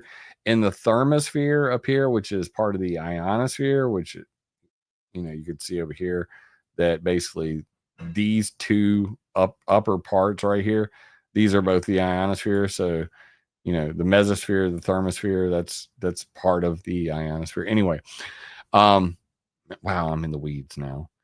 But my point is this: once you actually get above this first line, you're not going to see clouds. Planes don't make clouds. I don't give a damn if you believe that they are spray pumps or pipes. Once you cross that line, there's no coming back. There are no clouds being made by planes above and into the stratosphere. Very rarely, and only for maybe the first couple thousand feet. So this is an important distinction, because people are always saying, but it's geoengineering. And it's true that geoengineers want to do stratospheric aerosol injection at 60 to 90,000 feet. But why is this important, Jim? Why are you even showing me all this? Because words matter. So if we use the term chemtrail, like I could literally say that means aerial pesticide spraying. That means herbicide spraying. That means secret government programs like Plan Colombia or Agent Orange or weather warfare in Vietnam. It could mean anything. So instead of meaning anything when I talk and sounding like a complete idiot, I'd rather be very specific. So to be specific, you have to know the terms. And when we're talking about stratospheric aerosol injection, no plane can deliver the amount of chemicals that they want to 60,000 feet. They haven't invented one yet. However, if you come back to this page, the whole purpose of it was to show you this. Whenever planes are going up there and they're burning jet fuel, they produce metals that are filled in, internally mixed with soot particles. So this is a long way to get to your answer tonight. I hope you're still with me on this. So in the soot is, and by the way, the soot has a graphene coating on it, just so we know. Soot is black carbon. Black carbon is soot. That is when you burn jet fuel, you produce black carbon. Inside that black carbon, chromium, iron, molybdenum, sodium, calcium, aluminum, vanadium, barium, cobalt, copper, nickel, lead, magnesium, manganese, silicon, titanium, zirconium. Also detected. Strontium is in there too. I put it on the chart. I made this infographic. I was like, why don't I get a periodic table and just put them all in red? And for the record, everybody, just a heads up to everybody in the chemtrail world, stop saying heavy metals. I love heavy metal.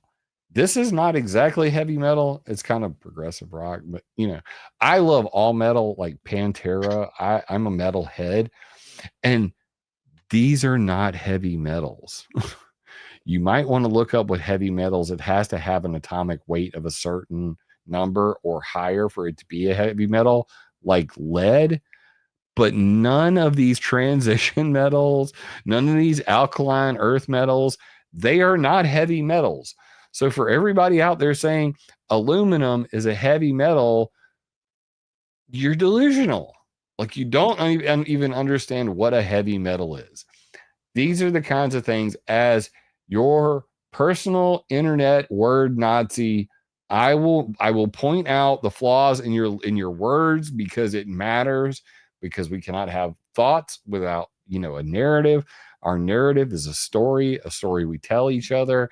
And if we use the wrong words, if we don't understand what words mean, then we're going to get the story all wrong. So now that we understand why it matters, all these metals that everybody's ever attributed to chemtrails have been found in jet exhaust, and they're mixed in soot particles. So why did I bring this up?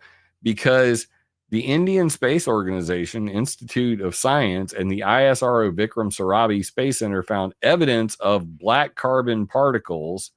They say it right here, black carbon, at 18 kilometers in the stratosphere, and there are 10,000 in every cubic centimeter. So that jet exhaust is ending up at 60,000 feet. That's kind of important piece of information. What was flying at 40,000 feet ended up at 60,000 feet. And it's jet exhaust. It's burnt jet fuel. And a lot of people also get this twisted. I'm not saying anything about all of the jet fuel additives. Just jet fuel itself ends up there. And by the way, there's no doubt about this, because given the shape and location of these particles, they argue it could only derive from emissions from aviation fuel. Because they looked at it under a microscope and they're spherical, and it's what's called a centiform. It's a grape-like structure. We know beyond a shadow of a doubt that the black carbon particles that had all the sulfuric acid on it, that had all the metals in them, that they found at 60,000 feet, 18 kilometers in the ozone layer, in the stratosphere, came from planes farting in the sky. Okay, could I just insert a quick question there, please, Jim? Sure. Does that also include space travel, rockets, etc.? Yes, it does. Okay, thank you. So, but here's the thing, like, it was worse before. So, a single launch of the space shuttle would have been 240 tons of aluminum. Just one solid rocket booster from the space shuttle was 240 tons of aluminum per launch. So yes, there are jet fuel additives. I have the material safety data sheets for most of them. These are all the things they add to the fuel. They're kind of creepy. But at the end of the day, like, these are still not enough to really change the whole perspective on this. So the answer, the real answer on this, let me trying to get this stop sharing. I'm looking at my other screen. That's why. The answer is yes. Jet exhaust chemical trails end up in the stratosphere and they whiten the sky. However, this is not from pumps and pipes. I have never seen a pump or pipe in 20 years that I could not identify. Nobody has ever produced any evidence of a pump or pipe. Therefore, chemtrails are full retard. Never go full retard. But that's where I've come, after 20 freaking years of doing this. Okay, well, that's a fairly comprehensive explanation. I hope that has made sense to everybody out there and followed it. If not, go to climateviewer.com and you can have a bit of a look yourself. Got the link there in the show notes. I had a question about how many, I don't know whether there's been any studies on this, but let's say one Challenger takeoff or something, space shuttle. Mm-hmm. I wonder how many, say, A380 takeoffs that would equal, if you know what I mean, in output, exhaust, pollution. Well, Jay just took the worst case scenario in the Telegram chat, and we've been talking about this kind of ad nauseum now and trying to quantify how much metal that actually is. So let's say the worst case scenario, the biggest number I've been able to get is about 9,000 parts per billion of aluminum.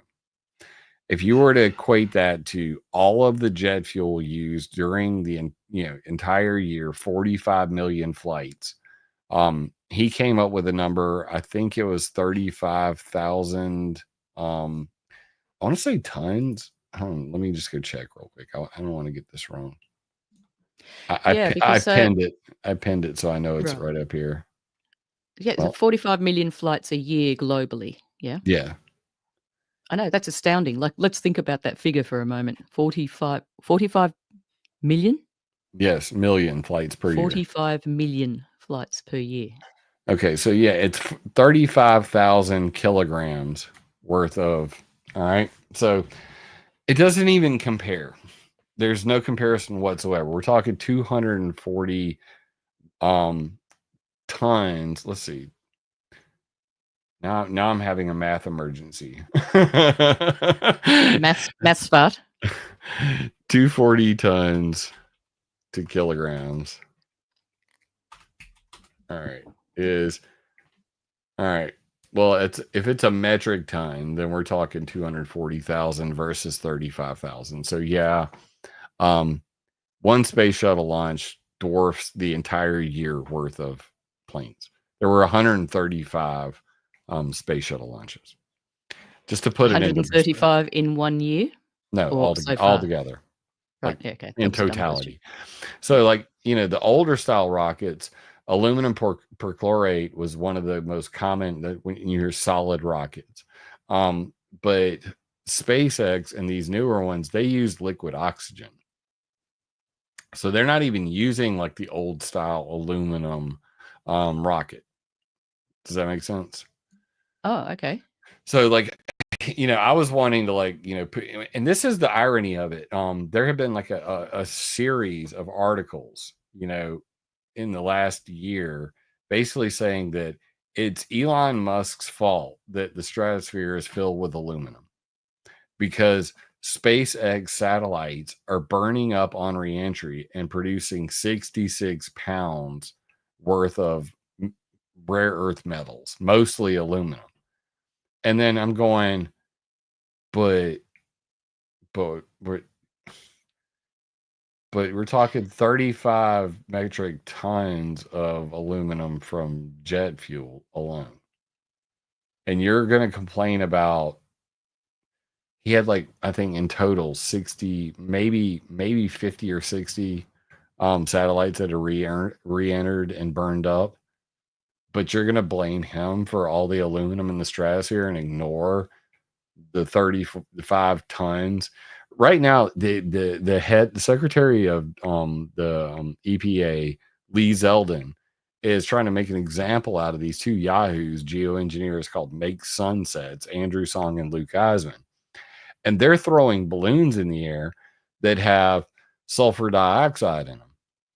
And in one day, they threw 6 balloons in the air. It was a total of like 22 pounds of sulfur. Meanwhile, jet fuel has a limitation of 3,000 parts per million of, sulfur. So we're talking, the estimates that I did was around 80 million pounds of sulfur. So really, to his question, it's not so much about the metals. It's more about the fact that the soot, which carries the metals, carries the sulfuric acid into the stratosphere. That sulfur reflects more light than anything else. That is what every geoengineer's wet dream is to mimic volcanoes to put sulfur into the stratosphere. Jet aircraft just burning jet fuel put sulfur 60,000 feet into the stratosphere every time they fly, and there's 35 million flights per year. So I'm not gonna look for the needle in the haystack and try to find one of the 14 planes that Ken Caldera and David Keith and Bill Gates talk about geoengineering the whole planet with. I'm not looking for the 14 to 20 planes that the CIA could be using to geoengineer the whole damn planet, because that's all it would take. I'm going to look at the 45 million flights per year that happen that create clouds that piss me off, that are scaring old ladies, that are too scared to go outside on a spray day. I'm tired of everybody being scared to have children because they are being sprayed like bugs. For me, the most toxic thing about chemtrails is the mind poison that people are putting on the internet. Period. We're specifically talking, of course, about the lines in the sky that everybody looks up and says they're spraying us like bugs. And I'm glad that you brought up the bills that were being passed and explained a little bit about that too, because all these bills that are the state bills that are being passed about banning this and banning geoengineering and banning that, people think that they're going to end up with clear skies. And then when these bans happen and are put in place and they still look up and see lines in the sky, they're going to go, what the? Because they're still not understanding exactly what is causing this and what these things are, which Jim has obviously just explained to us. And that's what when I was just talking to somebody who's working on legislation in Florida, we had a 2-hour conversation, and I said, I don't think you guys realize how serious this is, like how bad this could be. And I'm going to give you just a taste of that real quick, because there's a guy on YouTube. He goes by the handle Suspicious Observer. He does space weather news. He's got like close to 800,000, subscribers on YouTube. So they said, well, we're going to do some geoengineering in the UK. And of course, everybody collectively lost their damn minds over this, not understanding that more than likely the plans in the UK are to do marine cloud brightening. But this is what he said. Did the share screen come on? Okay, right here. New experiments to dim sunlight to fight global warming will given the green light by British government within weeks. This was April 23rd. This made the rounds. Everybody had a collective panic. I actually messaged him, to be fair, so you can't say that I'm just shitting on the guy. I'm always a gentleman first. I sent him a personal message. He's going through a lot right now. He's going through a divorce. I was like, if you ever need someone to blow off some steam, give me a call. Damn, and that was my cell phone. Don't anybody call that. You weren't supposed to see that. Don't care. But anyway, he's like, not sure if you meant to send me my own post. And I'm like, did you listen to the note or what you actually said? Okay, this may get me banned. Don't let them do this. Use any means necessary. They are going to kill billions. Stop the planes and the pilots at all costs. Yes, I meant that. Anything goes. Anything. It's for our species and our planet. God forgives. Green light, go. You can't get any clearer saying, go delete the freaking pilots. Go blow up planes. This is why I say chemtrails are full freaking retard. Now, you're not going to see this from my perspective because you haven't been as close to this as I have. But I have seen thousands of posts from people saying things like, let's go hang pilots. Let's get physical with pilots. Get in their faces. Do whatever you can. Meanwhile, they're believing people who have literally gaslit them into believing they're being sprayed like bugs, that all of this is just, secret government programs. Meanwhile, I can literally go here right now and I can go to windy.com and I can click right here in South Carolina. We had a beautiful day today. Only short contrails, longer contrails possible up at 45,000 feet. That's really neat. Okay. I live right here over here in Sumter, South Carolina. It was absolutely gorgeous. We really didn't even have any contrails at all. Even though this is saying possibly persistent, this is still pretty out of date. This is. Can I just jump in here? I just want to explain what we're looking at here is the Windy app. Windy. It's a really good app, and there is a little plugin that you can also add to Windy, which is called the Contrail Finder, and it really doesn't make it simpler than that to actually go there and figure out for yourself why you're seeing what you're seeing in the sky before you start flapping your arms around. Yeah, so you can do that, and you can come here, and this is Null School, and it'll pretty much tell you the same thing. What you see in these blue areas are areas of high relative humidity. So if I look in here, that's 100% relative humidity at 250 hectopascals. That's at 35,000 feet roughly where the planes are flying. Any plane flying in this blue area is going to leave a chemtrail, a contrail, a persistent contrail. Totally depends. But if you don't know that, then people can take advantage of you. And they can say, well, we were just lucky because we down here in Florida didn't have a spray day today. But guess what? In Florida, it's 17% relative humidity at flight level. No plane can create a cloud at that altitude in these conditions. Don't believe me? Let's go fact check it real quick. What up, Florida? Boom. Click on that. Short contrails possible. That's it. No persistent contrails, no ability for them to, fan out and become cirrus clouds. And I can do you one better. I can actually, in a lot of cases, just go and look and click on the webcams themselves. I don't even have to call anybody anymore. Like, I just come here and I'll flip through the days. Some of these cameras are better than others. Obviously, you want to catch one that's showing most of the sky. Oh, look. Yeah, that would be nice. See, look. Puffy clouds. I had them all day today. Same thing here in South Carolina. Had nice cumulus, cotton candy clouds all day today. So I'm not just blowing smoke up your ass, people of the internet. I turned on the webcams. I'm looking at the contrail finder. I have the high pressure on with high clouds. And I'll do you one better. You can even go to look at now I know Jeff is going to complain if I do this and we turn it to Celsius. He's like, you got to turn it to Celsius if you're going to show the radio sign, Jim. Anyway, so they have these things called radio signs. These are weather balloons. So when you click on a weather balloon, that thing said no data for a damn second there. You can look at what's called a skew T diagram. This is what basically determines whether or not planes are going to create contrails. So what was it? Negative 45 degrees Celsius and 60% relative humidity. Mm-hmm. Am I right, Jeff? Jeff's in chat. Negative 45 degrees and 60% relative humidity at flight altitude. There's a delay, so I'm just going to wait and test my knowledge. It's been a minute. All right.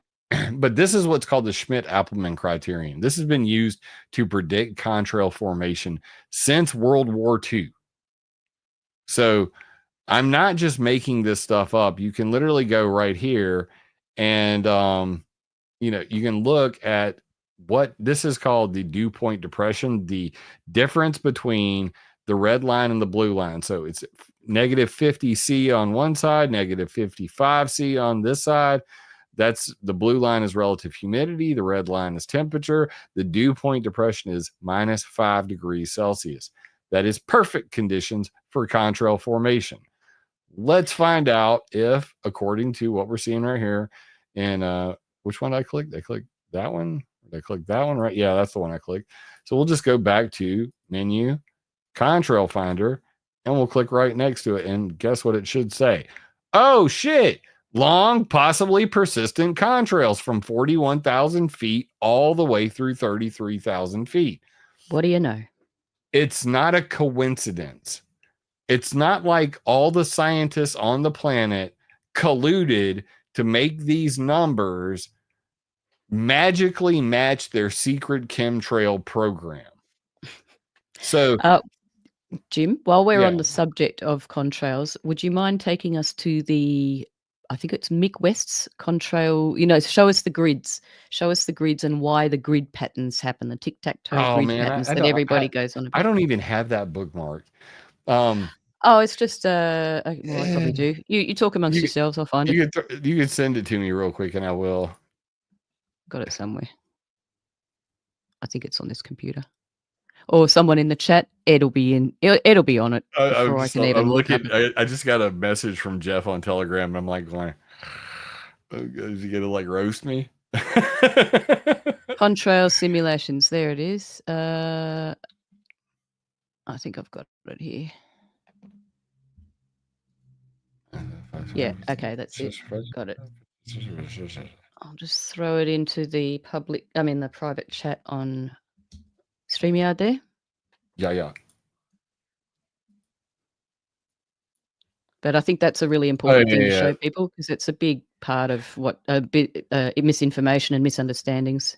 Yeah, so people don't understand that the sky is a river, and that when planes are flying, they're pretty much flying on the same highway, okay, in the sky. Can I make this bigger? There's allocated skyways so that planes don't just randomly crash into each other. Yeah, so whenever the planes are flying over, because the sky is a river, the plane's actually flying in the same spot. There it goes. And the next one's going to come along here. And as this is all floating this way, now we get grids in the sky. Because of air current and wind. And people don't really want to understand that. And you could do all kinds of fun stuff with this. You can increase the plane speed. the wind speed, like how far apart the grids are. Like I'm going to make the grids much further apart now just by increasing that and decreasing this. So now we got big grids. But if, we got really slow speeds and we got a lot of, planes coming over, then the grids are going to be closer together, as you're about to see. Yeah, and it'll become more of a veil much quicker. So people don't understand the sky is a river. So this is a great point that, Stella's bringing up. And, what I learned this, just from observational science. And what I did was I held my finger up in the air like this. And I'm like, all right, boom, plane just touched my finger. And then I waited and I did not move my finger. And I watched the line move away, move away, move away. And then the next plane flew over and touched my finger. And I went, son of a bitch. They're like flying on a highway. They're literally like flying on a highway. You see how they're spreading out now because they're given much more time and the wind isn't moving as much. This is what's happening to people. And they don't realize it. So they really just slam that home. Also, before we just so I want to go back to that also and show the loopy one too. There's a switch somewhere where they show where you can run racetracks doing the holding patterns and that. So imagine, if you will, this highway, and you can clearly see it just by me lining this up. This highway between Miami and LA. There is a highway in the sky here. And there are many different highways in the sky. One of the biggest ones, the transatlantic corridor, where they have these highways in the sky. So once you understand that there's literally, what is it? It's 8:45 p.m. Eastern Standard Time, GMT -4 for those around the world. And as we are live right now, there are this many freaking planes in the air. So riddle me this. Why would you focus on the needle in the haystack and ignore the entire haystack? So that's been my logic on this topic for a very long time. There's that big a haystack, and everybody's only focused on, well, every plane I see's not a commercial plane, Jim, and it doesn't show up on any flight tracker, Jim.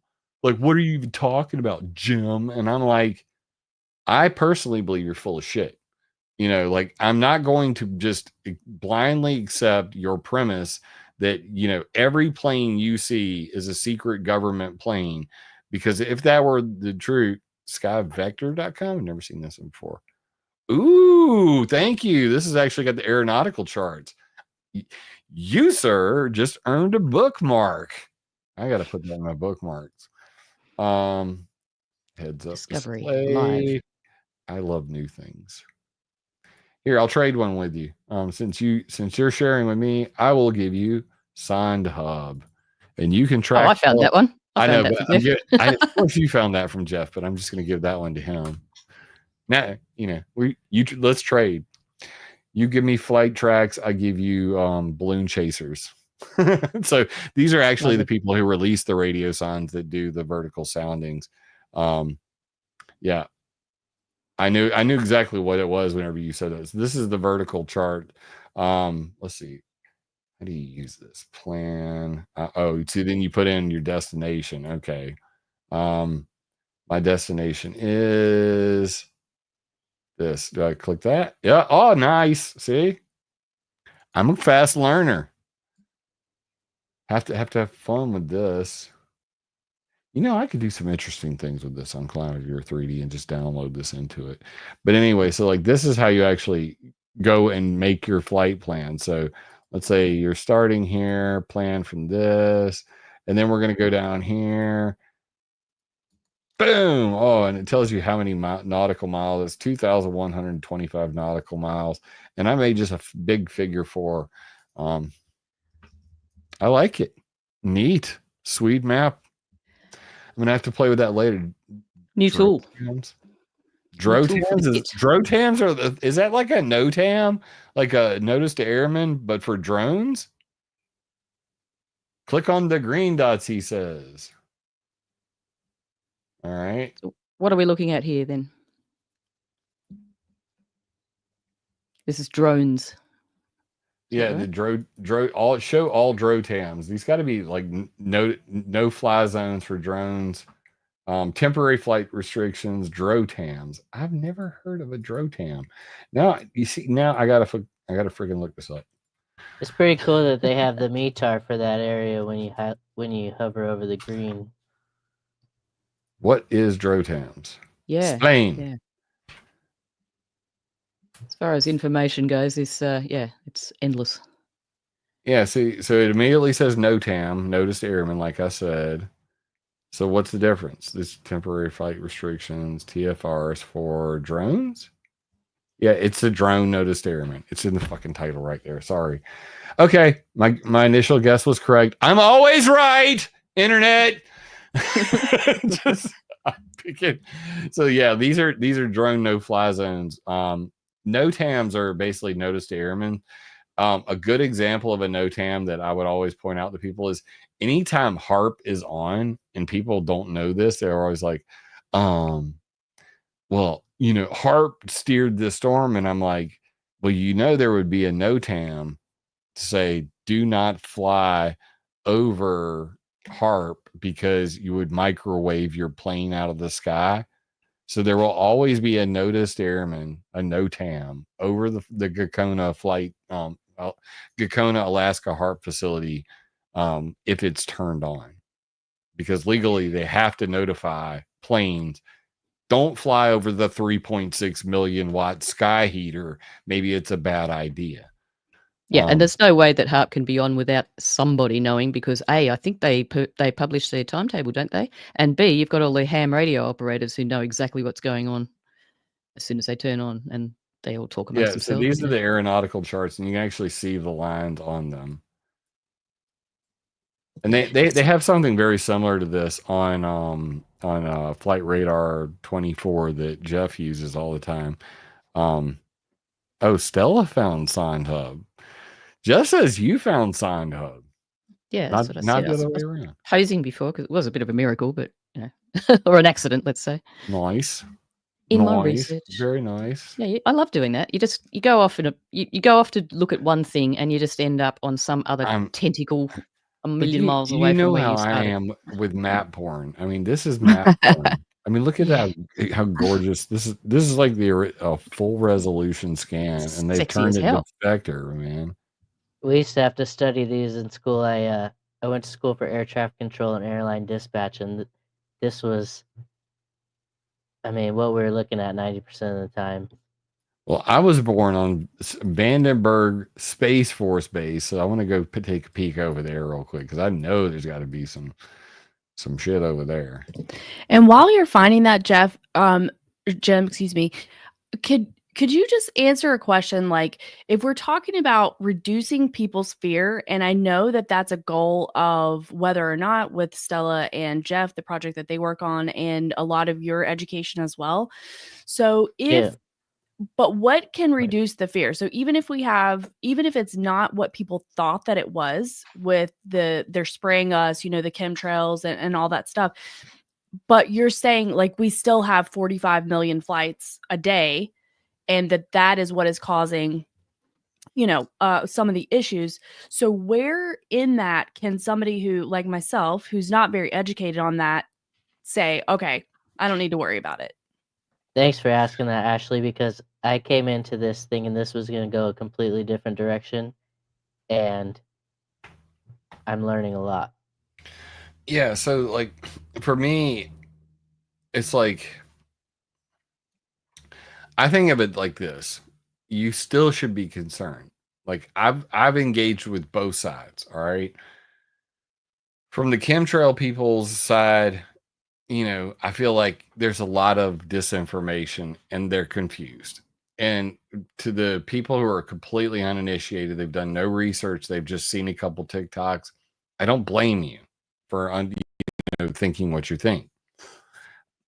And for the debunkers out there that say it's just harmless water vapor, they're lying too. And that's the part that I really want to stress to people is somewhere, my grandma always said there was two sides to every story and somewhere in the middle lays the truth.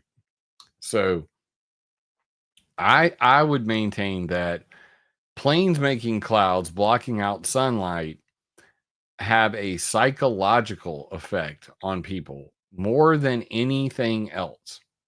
It is well documented, and I just learned this term yesterday. I love learning new things. What was it? Seasonal oh god, something disorder. I got to get this right now. Seasonal affective disorder. Seasonal affective disorder. Sad. Yeah. We get Winter. sad in the winter because of lack of sunlight. And guess how many people out there are big sad over big chemtrails? A lot of people. Yeah. And some of them are literally talking about self-deleting. Some of them are talking about harming others. That's really sad. I mean, as a moral person who, with Christian values, don't care where you derive your values from, not judging at all. But I think we should at least all be able to agree that harming other people for the wrong reason, or even sometimes the right reason, is not acceptable. Okay. I've been in over 100 fights. I've been stabbed 7 times. I've been shot 3 times. My daughters are both in mixed martial arts for a reason. And even with them, I teach them, you run away. First thing you do is you run away. If you cannot get away, make sure you get as much attention as you can. And I don't want you to say, I don't want to fight you. I want you to yell as loud as you can. You don't want to fight me. Get everybody's attention. And then only in the case that you cannot get away, you cannot run away, I want you to do everything you can to damn near kill that person. And the reason I say that is this. Most people today don't understand what fuck around and find out means. They don't understand that every time you get into a fist fight, you have literally, whether you know it or not, signed a contract that says, I forfeit my ability to live based on the outcome of this decision. Now, luckily, in the over 100 fights I've been in, I've never lost one. That's luck. That's not lying. If I'm lying, I'm dying. I've never lost a fight. I did lose one time to an 8th grader when I was in the 5th grade, but I don't consider it a loss because the next day I came to school, to the school bus stop with a baseball bat, and we evened out that score. So that one loss is actually now negated. And there was no further altercation. So I'm not saying I'm justifying that. I'm just saying. So the point is, for all these people that are out there advocating violence, I have many tools of violence at my disposal, from this Dotunaki katana to 30-round clip, freaking 9 mils and shotguns. There's 5 knives on my damn desk right now. I just got 2 of these. I got 2 of these. These are what do you call them? Railroad spikes. It was like a railroad spike. Oh, wow. They took a railroad spike and actually heated it up, twisted it, and then turned it into a blade from a single. These are old timer kind of knives. Cool. So that's cool, yeah. My brother called me. He's like, "Which one do you want?" I said, "All 4." And I kept 2 for me, and I gave the other 2 to my daughters. The point I'm trying to make is this: that in a world where there are people with millions of followers who are out there scaring the shit out of them, and then other people, because they don't understand that this is literally just planes making clouds, that it's predictable, has been predictable for decades, that they would go out and harm people, passengers. When you're talking about shooting down a chemtrail plane, there could be 400 innocent family members on that plane you're talking about. So pardon me if I'm rude when I say you're fucking crazy, but fucking crazy people are literally out there encouraging people to harm other people because of their false beliefs. Yeah, there is a little bit of hypocrisy too, because, I mean, like driving around in your car to go and confront people is a little, you're probably doing more damage by doing to the atmosphere by doing we're that. seeing fucking crazy people attacking Teslas every day online right now. I know. Yeah, exactly. I mean, yeah. And it's the left attacking the left. It's so ironic that the Doge Quest hacker that created the map, I'm saying them keywords because I still, I don't hack anybody anymore, but I still know all the hackers and I still keep up with hacker news. So this pissant, blue anon, moral fag went and hacked Elon's company and then got the owner's list of all of the Tesla. I don't know if y'all know this backstory, but he then created a map of where everybody who purchased a Tesla lives. Oh, And that's how they're doing. That's how they're coordinating all of this wow. shit. So it's called Doge Quest. And that prick, hey, if you're watching this, just know that I think you're a bitch. And don't come knocking on my router because I don't play nicely with others. Yeah. Well, all the more reason to get a horse. This is the kind of like really tribal world we live in today, where people get so heated about topics and then it turns into real world violence. And I'm just like saying, can we all take a step back and take a breather and not take this shit so seriously? I'm going to joke about living in a double wide featured by the Illuminati because I see the darkness of human souls on display every single day. I hear about Epstein and this and that and the other all damn day long. And the only way I'm going to maintain my sanity or even continue to do this is if I kind of have to laugh about it and make jokes while at the same time recognizing if I don't do what I'm doing, I'm the only person saying this. If I leave, there's not going to be anybody left out there going, look, geoengineering is real. It should be banned. Weather modification is real. I think it should be banned. Planes do weather modification. Sunny day becomes cloudy day. That is weather modification by definition. It isn't cloud seeding and it isn't geoengineering. But it is. But it isn't. But it is. But it isn't. Yeah. So at the end of the day, like people don't understand the nuance of this, that planes can't help but make clouds when they fly through high relative humidity, cold areas. So the only way to actually deal with this is to force them to fly around those areas. This is actually called contrail avoidance.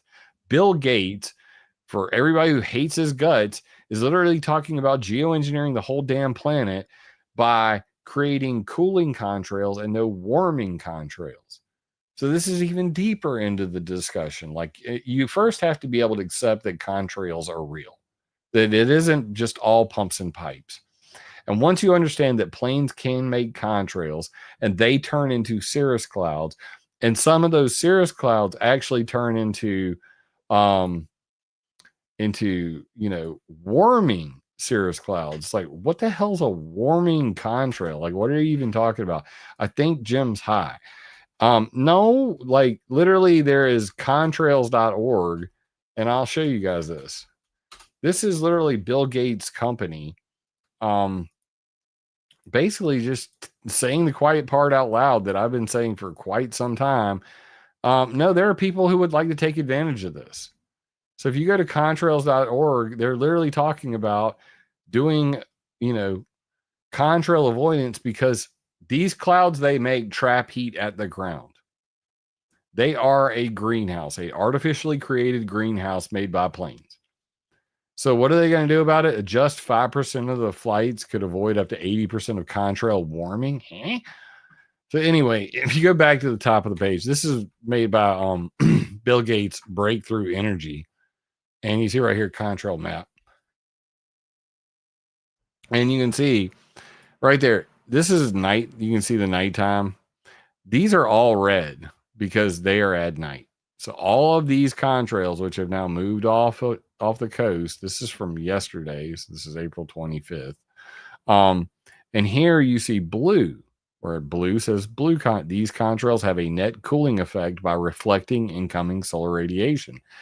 These contrails have a net warming effect by trapping outgoing thermal radiation. So at nighttime, they actually trap heat at the ground and don't allow heat to go back to space. These are all your chemtrails, people.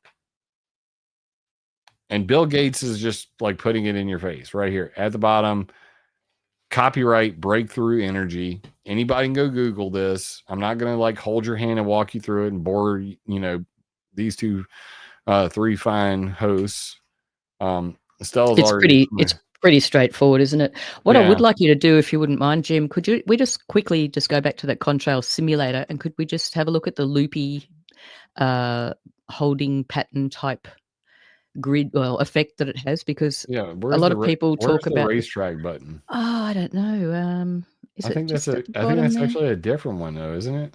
Oh, maybe. Yeah. Anybody in the chat there? Jeff, text me Jeff, send me the racetrack simulator. Jeff. Yes, the one where you can see the loops. See that just along there? There we go. I figured That's it out. Oh, beautiful. It's like, let me just start clicking shit until it started doing it. So like cloud seeding planes, whenever they're flying a route, or if you have aerial LiDAR where they're actually scanning the ground. I could actually show you an example of that, but in a minute. Planes I'll do that. Land. I mean, they just got to hold. Yeah, you're in a holding pattern. So this is plane speed. This is wind heading to road. Turn rates per second. Let's make them do a couple. Oh, a bit of turbulence. That'd be fun. Everybody, please just buckle your seatbelt. Line is on. Jim Lee is currently screwing with the damn circle diameter. Pilot's drunk again. Yeah, drunk pilot syndrome right there. Oh, shit, man. This is like Airplane, the movie. I heard that's coming out at the end of this year. I can't wait to see that's going to be. I hope it's funny. Now, if we saw that, yes. Are you doing animal pictures? Yeah, now? I was trying to draw a cat, and I got one cat ear out of it. Great success. That's good. That's good. Like I approve of cat deco. Yeah, it was like,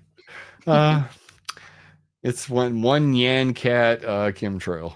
There you go. So yeah, I think that's important for people to see that, because they just it's kind of scary when you see things like that look very unusual in the sky, but if you can put some sort of logical explanation to it, suddenly you can just get on with your day. Yeah, I mean, but you just have to understand that the sky is a river, and this is the part that people don't understand. So like, it's constantly moving in a direction, and you can determine what that direction is by going to wind map and figuring it out. So this is at 35,000 feet. The wind is going from the northeast to the southeast, clearly. So any chemtrail you see up there is going to flow this way. And any plane flying from here up north, down here to Florida, along the eastern seaboard, they're going to make a line, which is then going to float this way. And then the next one that comes over is going to make a line. It's going to float this way. And anyone that's going from Myrtle Beach or Atlanta over to the other coast, they're going to cross. And that's what we were seeing with the Contrail simulator that Stella made me bring up on the screen. It's kind of awkward because the guy who created this, I debated him. His name is Mick West, and he used to be the most feared chemtrail debunker on the planet. But he kind of quit after I debated him, and now he really just debunks like UFOs and stuff like that. So he's kind of given up on chemtrails. I think he's on Rogan not that long ago. Oh, really? No, no. I mean, he was on Rogan, but he was on Rogan, but that was before I debated him. Okay, right. Pretty sure on that one. But yeah, he Perm would know. Let's see. How long ago was it? I debated him. Mick West. He was on Rogan in 2017. 2017. Oh, was yeah. that long ago? Was it? Right, I didn't Yeah, realize. 2019 is when I made him quit. He said uncle after that. But shout out to Mick West because that is a brilliant tool but, that he's you know, created there. That simulator. But I will give Mick West his credit, because the bottom line is, when I started, you know, I went to not only his Contrail science website, but he has another website called Metabunk. And I told you, I like confrontation. I want to meet people who think differently than me. So I said, look here, motherfuckers. I found a barium, and it's an additive called Status 450. It's a static dissipator, dianyl naphthol sulfonic acid. Denza, bitches. And then this guy named Jay Reynolds said, there's no barium in that gem. And I was like, the fuck there isn't. I looked it up. I looked it up and I Googled it. And the next thing I know, I'm like, here's the material safety data sheet. And it says trade secret ingredient. And he's like, here's the same material safety data sheet. And it shows what the ingredients are. And then I went, shit. I've been saying that was Eat your words. I've been saying that was the barium additive for 3 years now. Fuck. Yeah. So in all fairness, if it weren't for Jay Reynolds and Mick West, you know, literally going, but that thing you believe is not true, I would probably be still, you know, Kim drunk, you know, in La La Land. And at the same time, he couldn't deal with the fact that I showed him this. So after we got done with the debate, I showed him this. This just blew his damn mind. And I didn't even use it during the debate. I literally just did the Slave Speak article, argument with him. And then I showed him this. I said, what about this old Mickey? How about this one, Mick? What you got, Mick? And he's like, where'd you get that? I said, I got it from army.mil. You know, I mean, it says the guy's name, Dr. Arnold A. Barnes Jr. from the Phillips Laboratory at the Hanscom Air Force Base. This is a real document. And he's like, really? And I'm like, because it says increase cirrus cloud cover, deny visual satellite or high altitude reconnaissance, decrease light levels for nighttime operations, weather modification using carbon black. Yeah. So, and that really got him. He was like, but you know, and I was like, dude, you can't get around this. It literally says current capabilities. This is 1997. Cloud modification for surveillance or coverage. Create, suppress cirrus contrails. That's the U.S. Air Force saying we can create clouds whenever we damn well feel like it. And he didn't know how to feel about that. And I was like, I understand. I wouldn't know how to feel about that either, especially considering they've been able to do that since 1958. Navy scientist creates clouds, breaks them up. This is 1958 using carbon black dust. We dropped carbon black suspended in a liquid over a track a mile long and produced a solid line of clouds 1 mile long. Dr. Florence Van Straten invented chemtrails using carbon black dust, the ability to create clouds in 1958. And it's not just one newspaper article. I have many of these. Navy creation destroys clouds. Ordinary black, carbon black is used. So to the people, this is why I say I ride the fence. What I'm seeing coming from commercial flights that I've tracked are planes making contrails. And the military has the ability to create clouds whenever they damn well feel like it, and have been able to since 1958. So nobody can call me Jim Lee, the jet fuel guy, when I'm telling you, here's the whole story. The purpose for me doing all of this and it being so complicated to explain is the reason why I'm making chemtrailfacts.com. is to literally make a website very similar to what I've done with weather modification history. Weather modification history has a timeline on it where you can come here and you can sort through geoengineering, weather modification, space weather modification, the entire history of it. You can also go to the newspaper vault and you can see all of these newspapers made by my brother Dominic, lovingly reproduced from 1800s to present. And you can spend probably the rest of your damn life reading these things with things like producing rain with x-rays and all kinds of stuff like electrified sand shooting out of the back of a biplane to modify the weather in the 1920s. This is still just at 1923.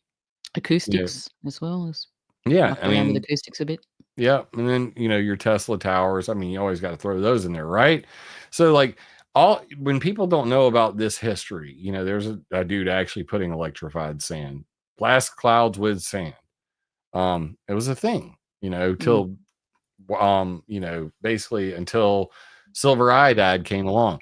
I want to do the exact same thing I did here with weather modification history, but for chemtrails. And that way people can go there and they can see the entire history, all of the patents related to contrail suppression or production will be there.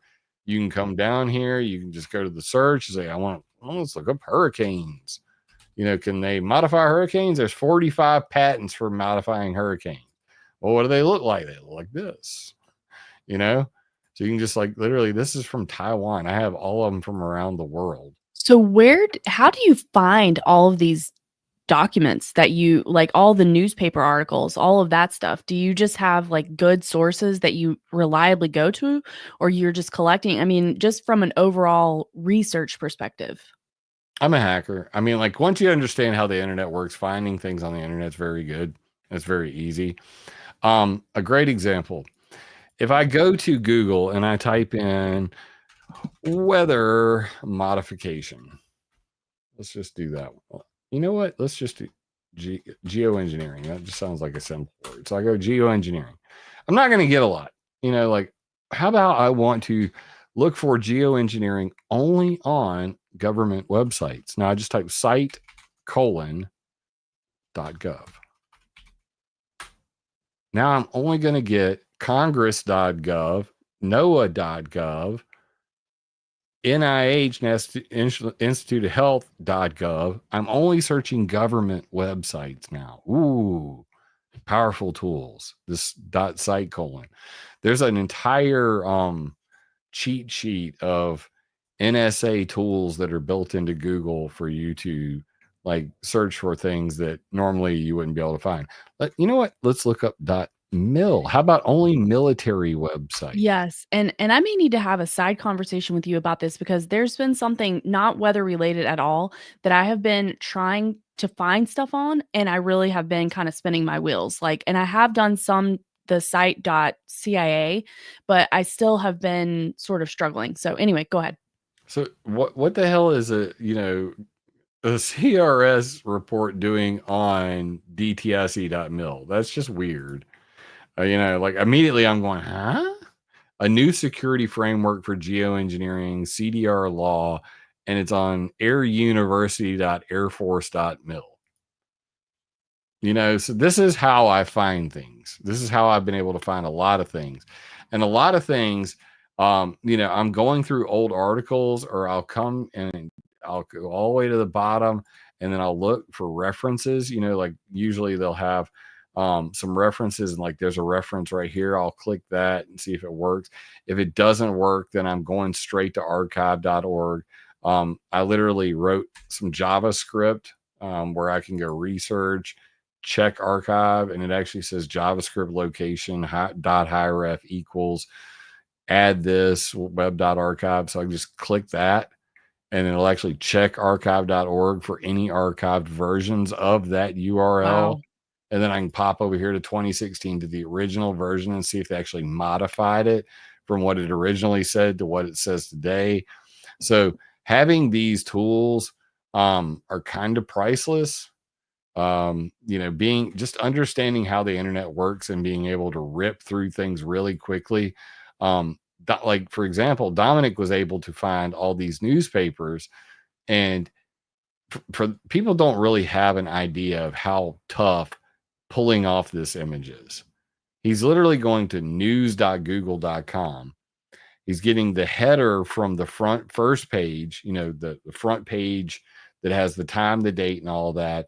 And there might be this section of text, maybe these first 2 paragraphs on the front page, and it says continued on to be. And then you have to go to that page, take a screenshot of it, then blow that up, put it onto here. And he's turned all of these into single page, images. High resolution images, which are massive files as well. Yeah. It's a lot of work. And I just wanted to give a quick shout out to Dom and say happy World Graphics Day to you, if you happen to be listening. I'll show you real quick. This is how big this image is. All right. Wait for it. That's full resolution. Yeah, you need that so you can zoom in and Wow. He's done a bloody great job. Yeah, Awesome. that's pretty neat. I mean, these are extremely high resolution pictures. So when you're looking at it here, you're just seeing it squeezed onto your screen. If you want to actually read that text right there, you can scroll down and see these are extremely high resolution works of art.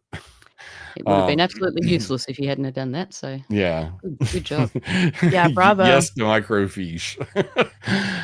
No, it would have been really cool if we had the microfiche, but almost all of these came from, places like news.google, the Google newspaper vault. So going through and, I met Dominic. He had a Facebook page called Weather Modification History. And I already had a timeline of, events with references.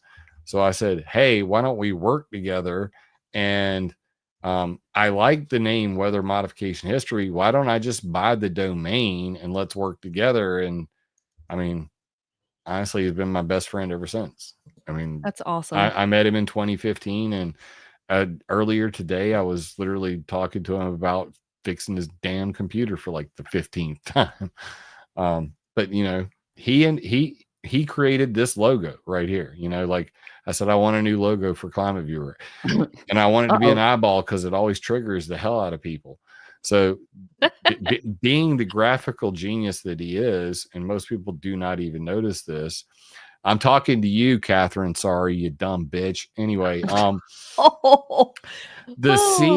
blue. We were going to make it then. The blue. No, we're not going to make it through one without me. We're not going to. The blue right here, that is a C, and the green is a V. So it's actually Climate Viewer. The C and the V are wrapped in there, and I actually have an animated version where it like takes the C and the V kind of just rotates out. We're gonna probably work that into like a new. It's like shots fired. Yeah, she has no idea what's gonna hit her because when I get a spare moment and I get the inclination, I'm going ham on that bitch for what she's done over the last 2 months. But it has not been very wise, let's say. But we'll leave it there. So blame Dom for the logo. Stop blaming he did it, not me. I mean, but in all fairness, like my older logos were much creepier. Like that's what my logo looked like before. It's an improvement, bro. It's a vast improvement because like I told you I did video game design and 3D graphics design, and then I was in the hacker world and I was Resonated. So this is what all my, graphics look like. It was, samurai helmets with a Guy Fawkes mask and a gas mask for the chemtrails, and the Fukushimas with the chemtrails. Yeah, you're a gamer guy, so that you can see the influence, of course. Yeah, and then I went with the Toxic Avenger was my logo for a little while when it was Terraforming Incorporated, and this is like terraforming the Earth. You get it, like Geo-engineering the planet. So it's changed a lot over the years. And then finally I landed on Climate Viewer, and this was the original version of my logo. Then the second version was like, this is my when I was still in Anonymous and, my hacker Nyan Cat CV radio podcast. So it's changed a lot, Lorax, stuff. And then eventually Don made that. And why do I have an eyeball at all? Because this is something called surveillance. I love this. And most people have, this is where the idea came from to begin with, because I'd heard of this when I was originally, fresh out of, my hacktivist world. It's the opposite of surveillance. So I say that I'm a word Nazi for a reason. Surveillance above, sue under, undersight. It's the opposite of surveillance. It's an inverse surveillance is a subset of surveillance with a particular emphasis on the watchful vigilance from under, meaning watching the watchers. So to all of you people who are scared of logos and symbols, I think they're funny as fuck. And I also use them to do exactly what I'm, intend to do with them. I'm sending a signal directly to the powers that be, whatever, that I don't care about your symbols. I will use whatever damn well symbols I want. And on top of that, I will then go use those symbols to map out all of your spy facilities and all your undersea cables, which is exactly what I did. And that's why there is an eyeball on here, because this is the Five Eyes signals intelligence apparatus, how they spy on you, how they track.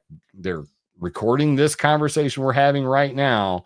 And if you go down here to the parking lot, that is the Utah data center. How do you know that Jim's not making this shit up? Because look, people, does that look like the photo right there? That is the NSA's Utah data center. That's where Hillary Clinton's deleted emails are. That's where everything, everybody who's ever watched porn, there's a videotape of you doing it at that facility, just so you know. And that's why I chose the eyeball, because it is me watching them, watching me, watching them. Mm-hmm. And I don't care what people think about it. I think it's funny.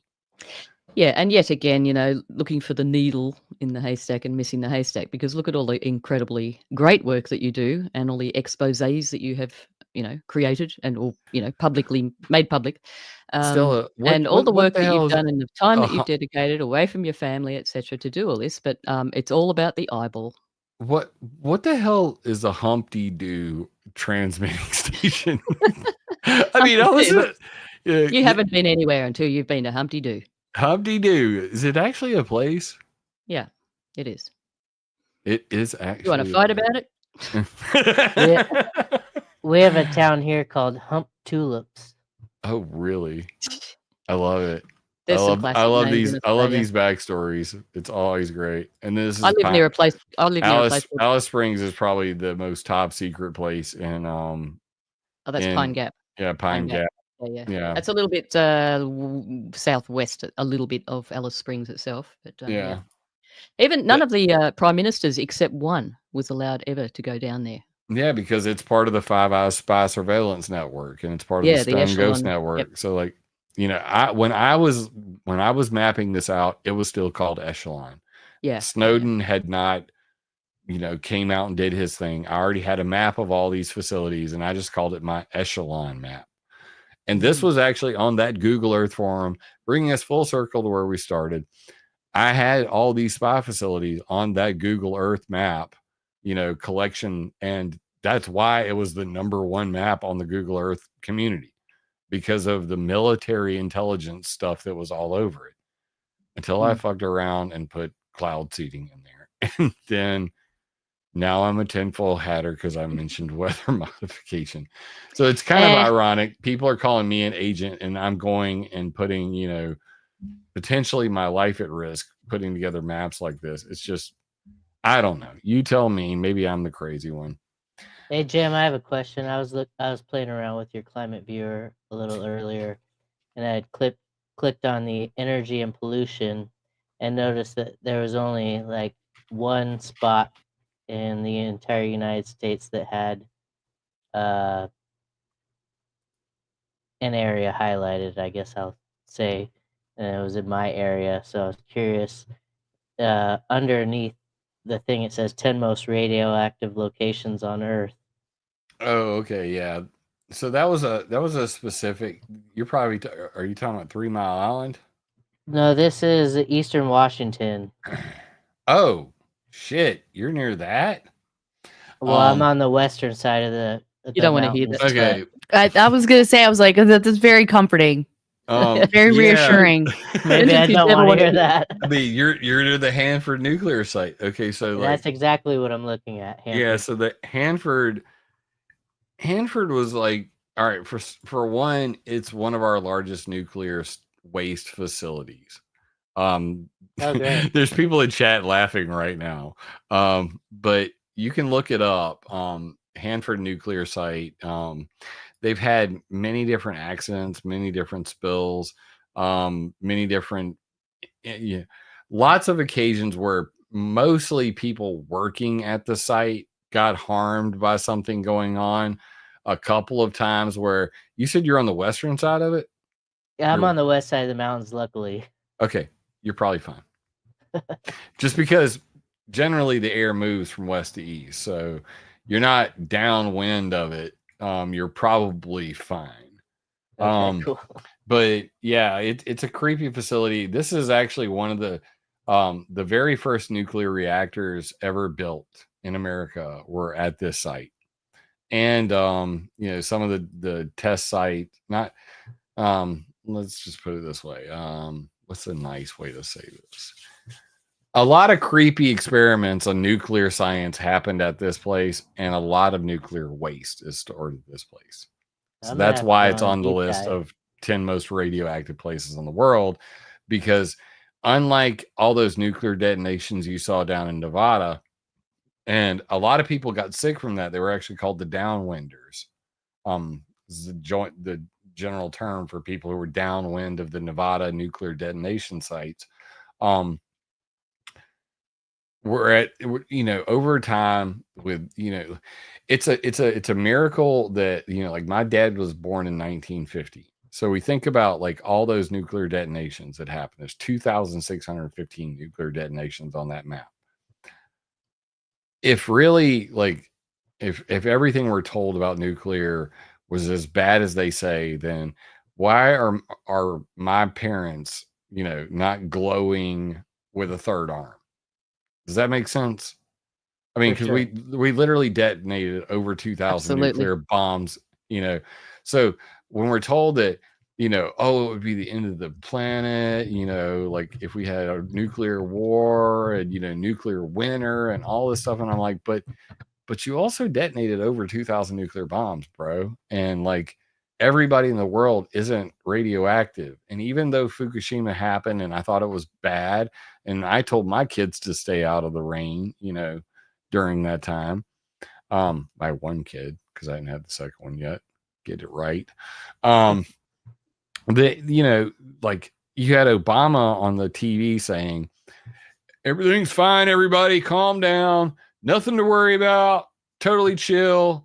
And then in the WikiLeaks docs and the Clinton files and the Podesta files, you see emails from Hillary Clinton to her team saying, yeah, don't listen to Obama. Everybody, I'm going to be out of the office for the next month, and I suggest that everybody stay out of the rain for at least the next 2 weeks. So while they're telling the public, just chill, don't have a panic over the Fukushima Daiichi nuclear meltdown, in their own emails to their own team members and amongst other members in the state house and Congress and all that, they're going, yeah, just don't go outside, don't breathe the air outside, definitely don't get rain on you, because cesium-137 and iodine-131 is raining down on America. You contrast that with what happened with the Chernobyl meltdown. And during the Chernobyl meltdown, the president literally came out and said, hey, everybody, there's a nuclear fallout coming our way. Kids stay home from school. Everybody stay out of the damn rain. Now, that was all the way in freaking Ukraine. Whereas this was literally on the coast of Japan, much, much closer to us, and two totally different responses. So I started out fascinated with electromagnetic and nuclear radiation. You know, when I was mapping things out, I did a lot of nuclear stuff and a lot of radio frequency stuff. So it really pisses people off when they then go, well, Jim Lee talks about weather modification, geoengineering. Tell us how NEXRADs work, Jim. Tell us how they control the weather with NEXRADs. And I'm like, they can't. And then they get big mad and they get butt hurt. And then they're like, you're an agent. I knew you were a shill. You son of a bitch and shill. And I'm like, it's mathematically impossible. Like, you don't understand science. And I didn't either when I first studied it. In fact, I probably wasted 3 years of my life looking at NEXRAD videos every single day, like all day long, trying to catch them steering some kind of cloud or something. And I never saw it because you can't. So this is where everything, you know, like. So what are your thoughts on things like they say but like Chernobyl, they haven't repopulated or whatever, but with Hiroshima and Nagasaki, they like move right back in. Yep, that was exactly what's always, and you know, tourism's thriving. And then also we've people to seen go those there. old videos of Galen Windsor up here eating uranium Yeah. on film or whatever, and seem to be just fine. Yep. I mean, I have mixed feelings about this because obviously with the Fat Boy and, you know, the original two bombs, you know, much lower yields. It's totally different now. Let's just put it that way. I have mixed feelings about the whole thing because on the one hand, you know, the idea that, oh, they're all just conventional bombs. None of this is actually a radioactive, you know, explosion. It's just like the fuel air bomb, like the Moab is. It's a fuel air bomb, you know. It's just a big firebomb, Jim. Why are you? There's no such thing as radioactivity. And then I go and I see like mutated babies, you know, like the 10 most radioactive. I went and I did that article, and that thing went thermonuclear viral when I did it back in like 2012.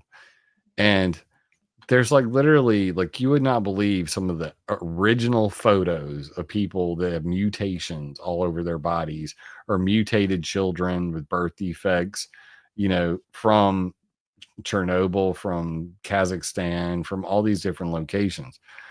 And I already stated that I was born on Vandenberg Air Force Base. My dad launched nuclear missiles for a living. That was his job. He sat in a silo with a Minuteman III, you know, during the Cuban Missile Crisis. You know, like any moment could have turned a key and ended the fucking world, you know, kind of thing. So, you know, I've had discussions with him about it, and you know, there are certain things he's told me that I'm pretty sure I should not repeat on YouTube. But between my father and my own personal experiences and talking to people who have been harmed by radiation, I am 98% certain that this is a real ass thing, and it always will be. And at the same time, you watch like the old videos, and it's like, all right, the whole place has been leveled, you know, Hiroshima, and the president's just showing up there to, like, you know, hug babies and, you know, mend wounds and everything, and nobody's worried about fallout. Well, you know, let's be real. Like, I watched a documentary on the Radium Girls. Has anybody seen that? Where they were like, No. so Timex, this isn't the Timex, but I when I was in Boy Scouts, I always used to have these Timex watches that are like Indiglo, and it's actually like it's radium. It's a radio. It's radioactive. I had the Indiglo watch too. Yeah. So Oh, right. Yeah. Yeah. So that's like a lot of those were actually radioactive particles. They're not very radioactive, and obviously the ones we have today are much less so than they were in the early 1900s.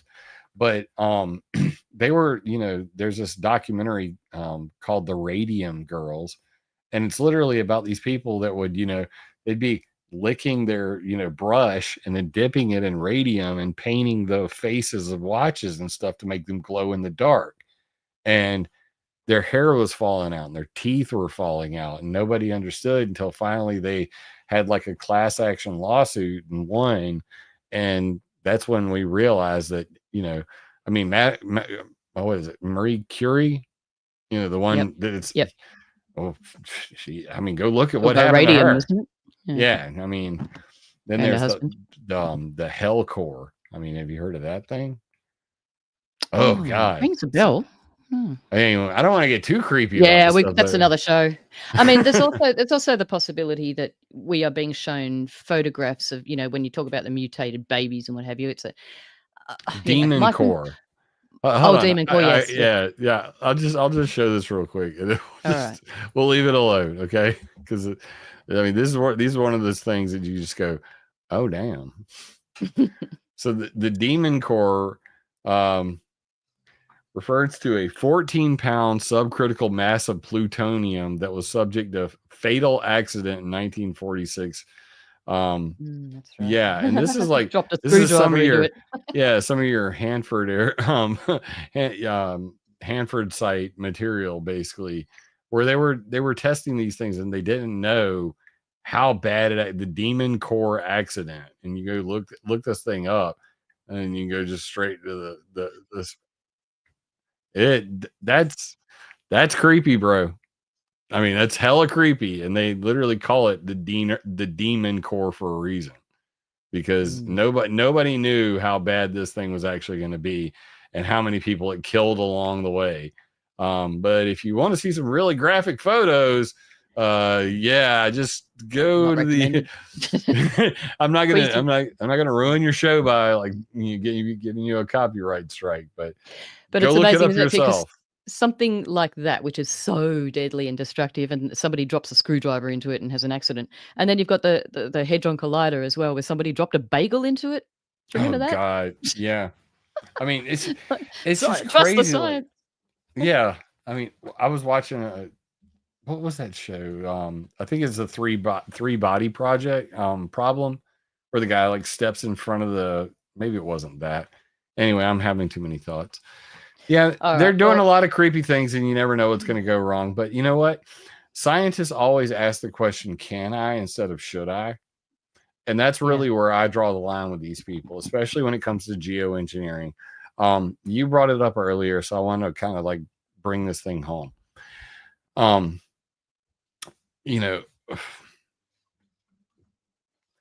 When they went to invent the nuclear bomb, like, why am I drawing a blank? Give me the name. I am become Oppenheimer. Oppenheimer. The Oppenheimer argument is this. Oppenheimer said in the interview, and most people only heard the part where he talks about the Bhagavad Gita at the end. But I've seen the full interview, and the full interview starts like this. We believe that by creating the atomic bomb, that we would save more lives than we took. And the same argument is being made today with geoengineering. David Keith said, if we did what I want to, say we put 10 to 100 million tons of sulfur into the stratosphere, many tens of thousands of people would die directly as a result of that decision. Now, I don't take that lightly, but it's our hope that we would save more lives than we would take. So the fact that literally we're making the Oppenheimer argument for geoengineering is like, literally, those who forget the past are doomed to repeat it. I'm literally watching the spin cycle go round, and I'm going, if you fucking know you're gonna kill people, then climate change didn't kill people, you did. So it's not can we, it's should we. And at what point will humanity develop, get rid of its hubris and go, you know what? Maybe we shouldn't, because even one life is too many. Now, your climate cultists would say, but global warming is going to kill many more people. Well, you know what? I'm willing to let the chips fall where they may, because blocking out the sun, you ask anybody, go to a fucking elementary school and ask anybody. And every kid in there, if you ask them, hey, do you think blocking out the sun's a good idea? They would be like, no. And then their argument back would be, and I've heard this straight from Ken Caldera, and this is what has kept me going for 20 years now. Well, I see that we did the public perception management, perception audit, and it came back 80% negative. We shouldn't do this. However, I feel like if the questions were framed differently, then we would have got a different response. And that's the day that I said to Ken Caldera, you're not a geoengineering scientist, you're a geoengineering lobbyist. Because only a lobbyist would ask a question plainly and not like the answer, and then their response be, well, we clearly didn't explain it to the stupid people well enough. And if we explain it with these caveats, then maybe they would come back with the answers we want. That's not science, bro. That's manipulation. Manipulation. Exactly. It is. Yep. I mean, it's always easier to ask for forgiveness than for permission, isn't it? So And that's the what way they're these doing. people operate. Yep. Exactly. I live in the Well- Seattle area, and I'll tell you, 9 months of the year, I'm a lot more bummed than I am the other 3 months of the year when we have beautiful weather. And one of the only other places that's probably grayer than here is the UK, and they just approved some sort of process to dim the sun this week. And they've the UK's ARIA has basically put in a call for, and this even the Telegraph and the Sun that put these two titles out, they're fucking irresponsible as shit. Because what really happened was, they said, we're going to do give some money to study geoengineering to validate computer models that we've got on what we think would happen if we geoengineered.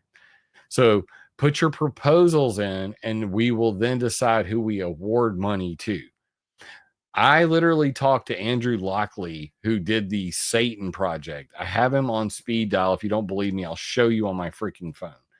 And I got him on WhatsApp. So I was like, hey, dude, people are talking about shooting down planes because of the shit going on in the UK. You live in the UK. You did the Satan project in the UK without asking anybody's permission. What's really going on? He's like, they haven't even received the proposals yet. They haven't given anybody any money yet. And they're not even doing SAI. They're doing MCB. Marine cloud brightening. Yep. Which means boats shooting typically sea salt into clouds. So another stupid, insane, ridiculous, it's still a ridiculous idea, but off the coast of Stella's home country, they've been doing marine cloud brightening since 2022. Yep. It's called the Great Barrier Reef Restoration Project. Do you hear anybody talking about shooting down planes because they've got boats off the coast of Australia making clouds whiter, brighter by shooting sea salt into them, and have been for 3 years now? Nobody's even talking about it. Yet everybody's acting like it's the end of the fucking world because they may do a small scale test in the UK. Now, I agree with Diane Heath. Ken Caldera is a psychopath. And that's why I told Ken I was going to tar and feather his ass, and got kicked from his geoengineering group after that whole let's reframe the questions thing. But regardless, and Andrew Lockley, by the way, is their forum moderator. I have a thing for forum moderators. I swear. Like, we immediately, it's like that, power dynamic, But the point is, I think all geoengineering experimentation, especially outdoor experimentation at this point, should just be illegal. It should be illegal worldwide. Take it off the table. That way we can be done with it. Because when you got other think tanks like the Council on Foreign Relations basically saying that if any individual country were to decide to do a geoengineering deployment at scale, like what David Keith was talking about, which would not look anything like what you're seeing in your skies right now, it would just make the sky white. It would make it milky white as opposed to making clouds. People don't understand any of this. So that's not what the UK is talking about. They're talking about a small scale test. And even that is unacceptable, but it ain't like DEFCON 1, let's go and freaking, shoot down every plane kind of scenario. So like, Or Project Starfish or anything like that. So, yep. Or Project Starfish or anything like that. Yeah. I mean, it's kind of ridiculous. But they have not. Planet. It's a big planet. I mean, to think that we could make, that much difference in those little projects, like even the marine cloud brightening. I'm still haven't really looked into it fully, but I think it's. I don't know how. I think it's bullshit because I don't think that they could get the salt high enough. What is? Anyway, that's another show. They've got they got a fan and it's got salt sprayers. Oh, I know. I've looked into how it works, it's so but dumb. It doesn't make sense that. Something powered from the way it's powered, like going through the water and powering itself sort of thing. I can't see it propelling high enough to actually make a difference, but whatever. I mean, anyway, at the end of the day, they're making money off of it. So yeah, that's right. It's about the subsidies. Exactly. At the end of the day, all this stuff comes down to, and we have a local radio show host here in South Carolina named Ken Ard. He used to be the lieutenant governor. And he has a show called Wake Up Carolina. And he said, the one thing I learned in politics is this: money is the answer. Now, what is the question? And when you think about it like that, all of this shit makes sense. Every bit of it. Money's the answer. Now, what's the question? Like, give me some money and I will come up with a reason to spend it. And that's what they do. So at the end of the day, I mean, troller's going to troll and freaking politician's going to politic and geoengineer's going to geoengineer. The only way to stop this is to actually go to our federal government and demand that they make it illegal. Why? Because we're literally coming into the next nuclear arms race where countries are literally going to either have to make missile defense shields for geoengineering. What are you going to do? You're going to make a geoengineering early warning system so that if somebody decides to block out the sun around the entire planet, at least we know about it. If you actually do it, it will be 2 to 4 years before the chemicals actually rain out of the stratosphere. So hope you got a good thick jacket for the next 2 to 4 years. Because if they only did one flight around the planet and dumped those chemicals, that's how long it would take before that rained out. And they want to keep doing that forever. So that has not happened yet. Period. End of story. I don't care what you believe of what you've been told fairy tales by, your favorite infotainer. But I don't want that to happen. Nobody that I know wants that to happen. We need to be able to stop that. The problem is that everybody just sees geoengineering as cloud seeding, as planes making clouds in the sky. They don't want to understand how that actually happens, any of the details. So for me, a lot of times I get really frustrated and I just go, you know what? Fuck it. I don't even know why I'm doing this. You can't change anybody's mind. They have to change it themselves. And at the same time, I can't leave it alone because nobody else is really trying to talk any common sense into anybody nowadays. It's rare. If honestly, and this is the honest to God truth, if I saw one other person out there who was giving it hell trying to tell the truth, if I could find one, I would probably go, I'm going to give you everything I own. You go get them, Tiger. You're young. You're 25. Maybe you can get rich in the process, but you go and do what I was doing. And if you ever have a question, call me and I'm going outside and just lay in the grass and I've done my damn work. But until that person shows up, this is my cross to bear, I guess. And that means I'm going to fight every one of you motherfuckers until either I win or I die. Like that's what's going to happen. And I don't know what else to say about it. I mean, it's just, it's one of those things you can't unknow it, and you can't walk away from it, and you love and you hate it. Yep. Well, knowledge is power. And I hope that everybody is feeling a little bit more empowered at the end of this session. I certainly am. And I'm always learning every day from Jim and Ed and Jeff and everyone in the Telegram chat and what have you. And also just go and do your own research. I mean, you only have to start with a couple of research papers and follow a couple of links and off you go. You won't be seen for days.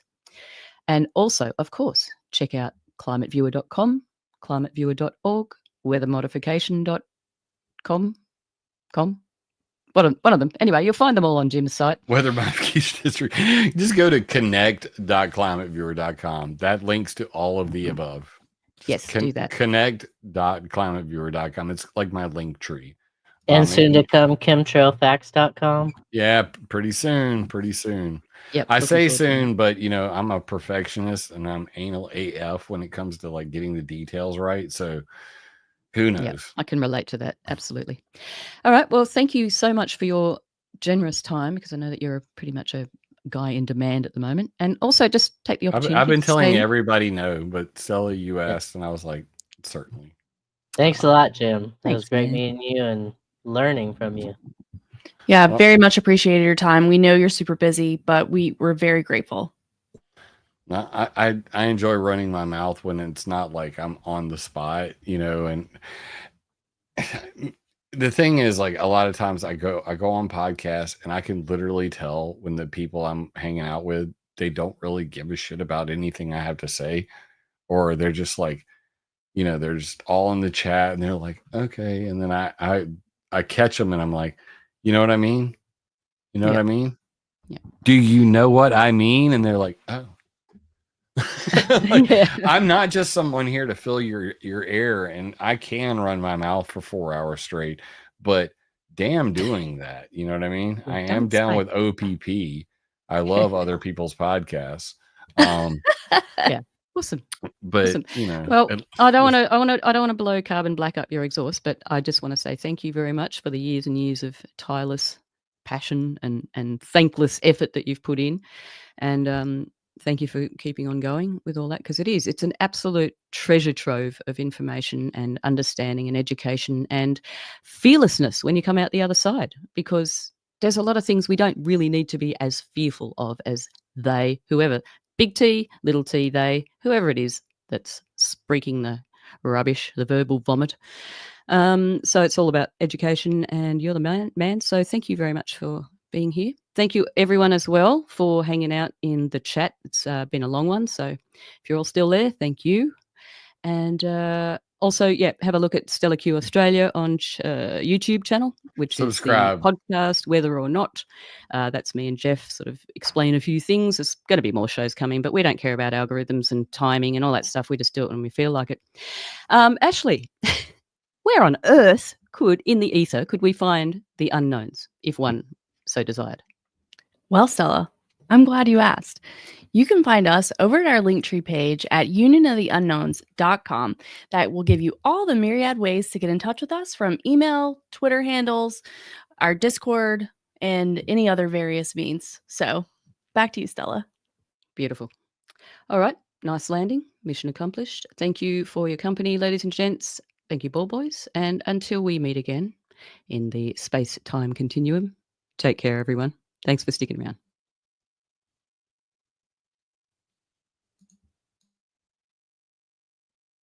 I'm working on it. Dum, dum, dum, dum. Thank you for tuning in for another episode of Union of the Unknowns. You can find new episodes every week on all your favorite podcasting networks.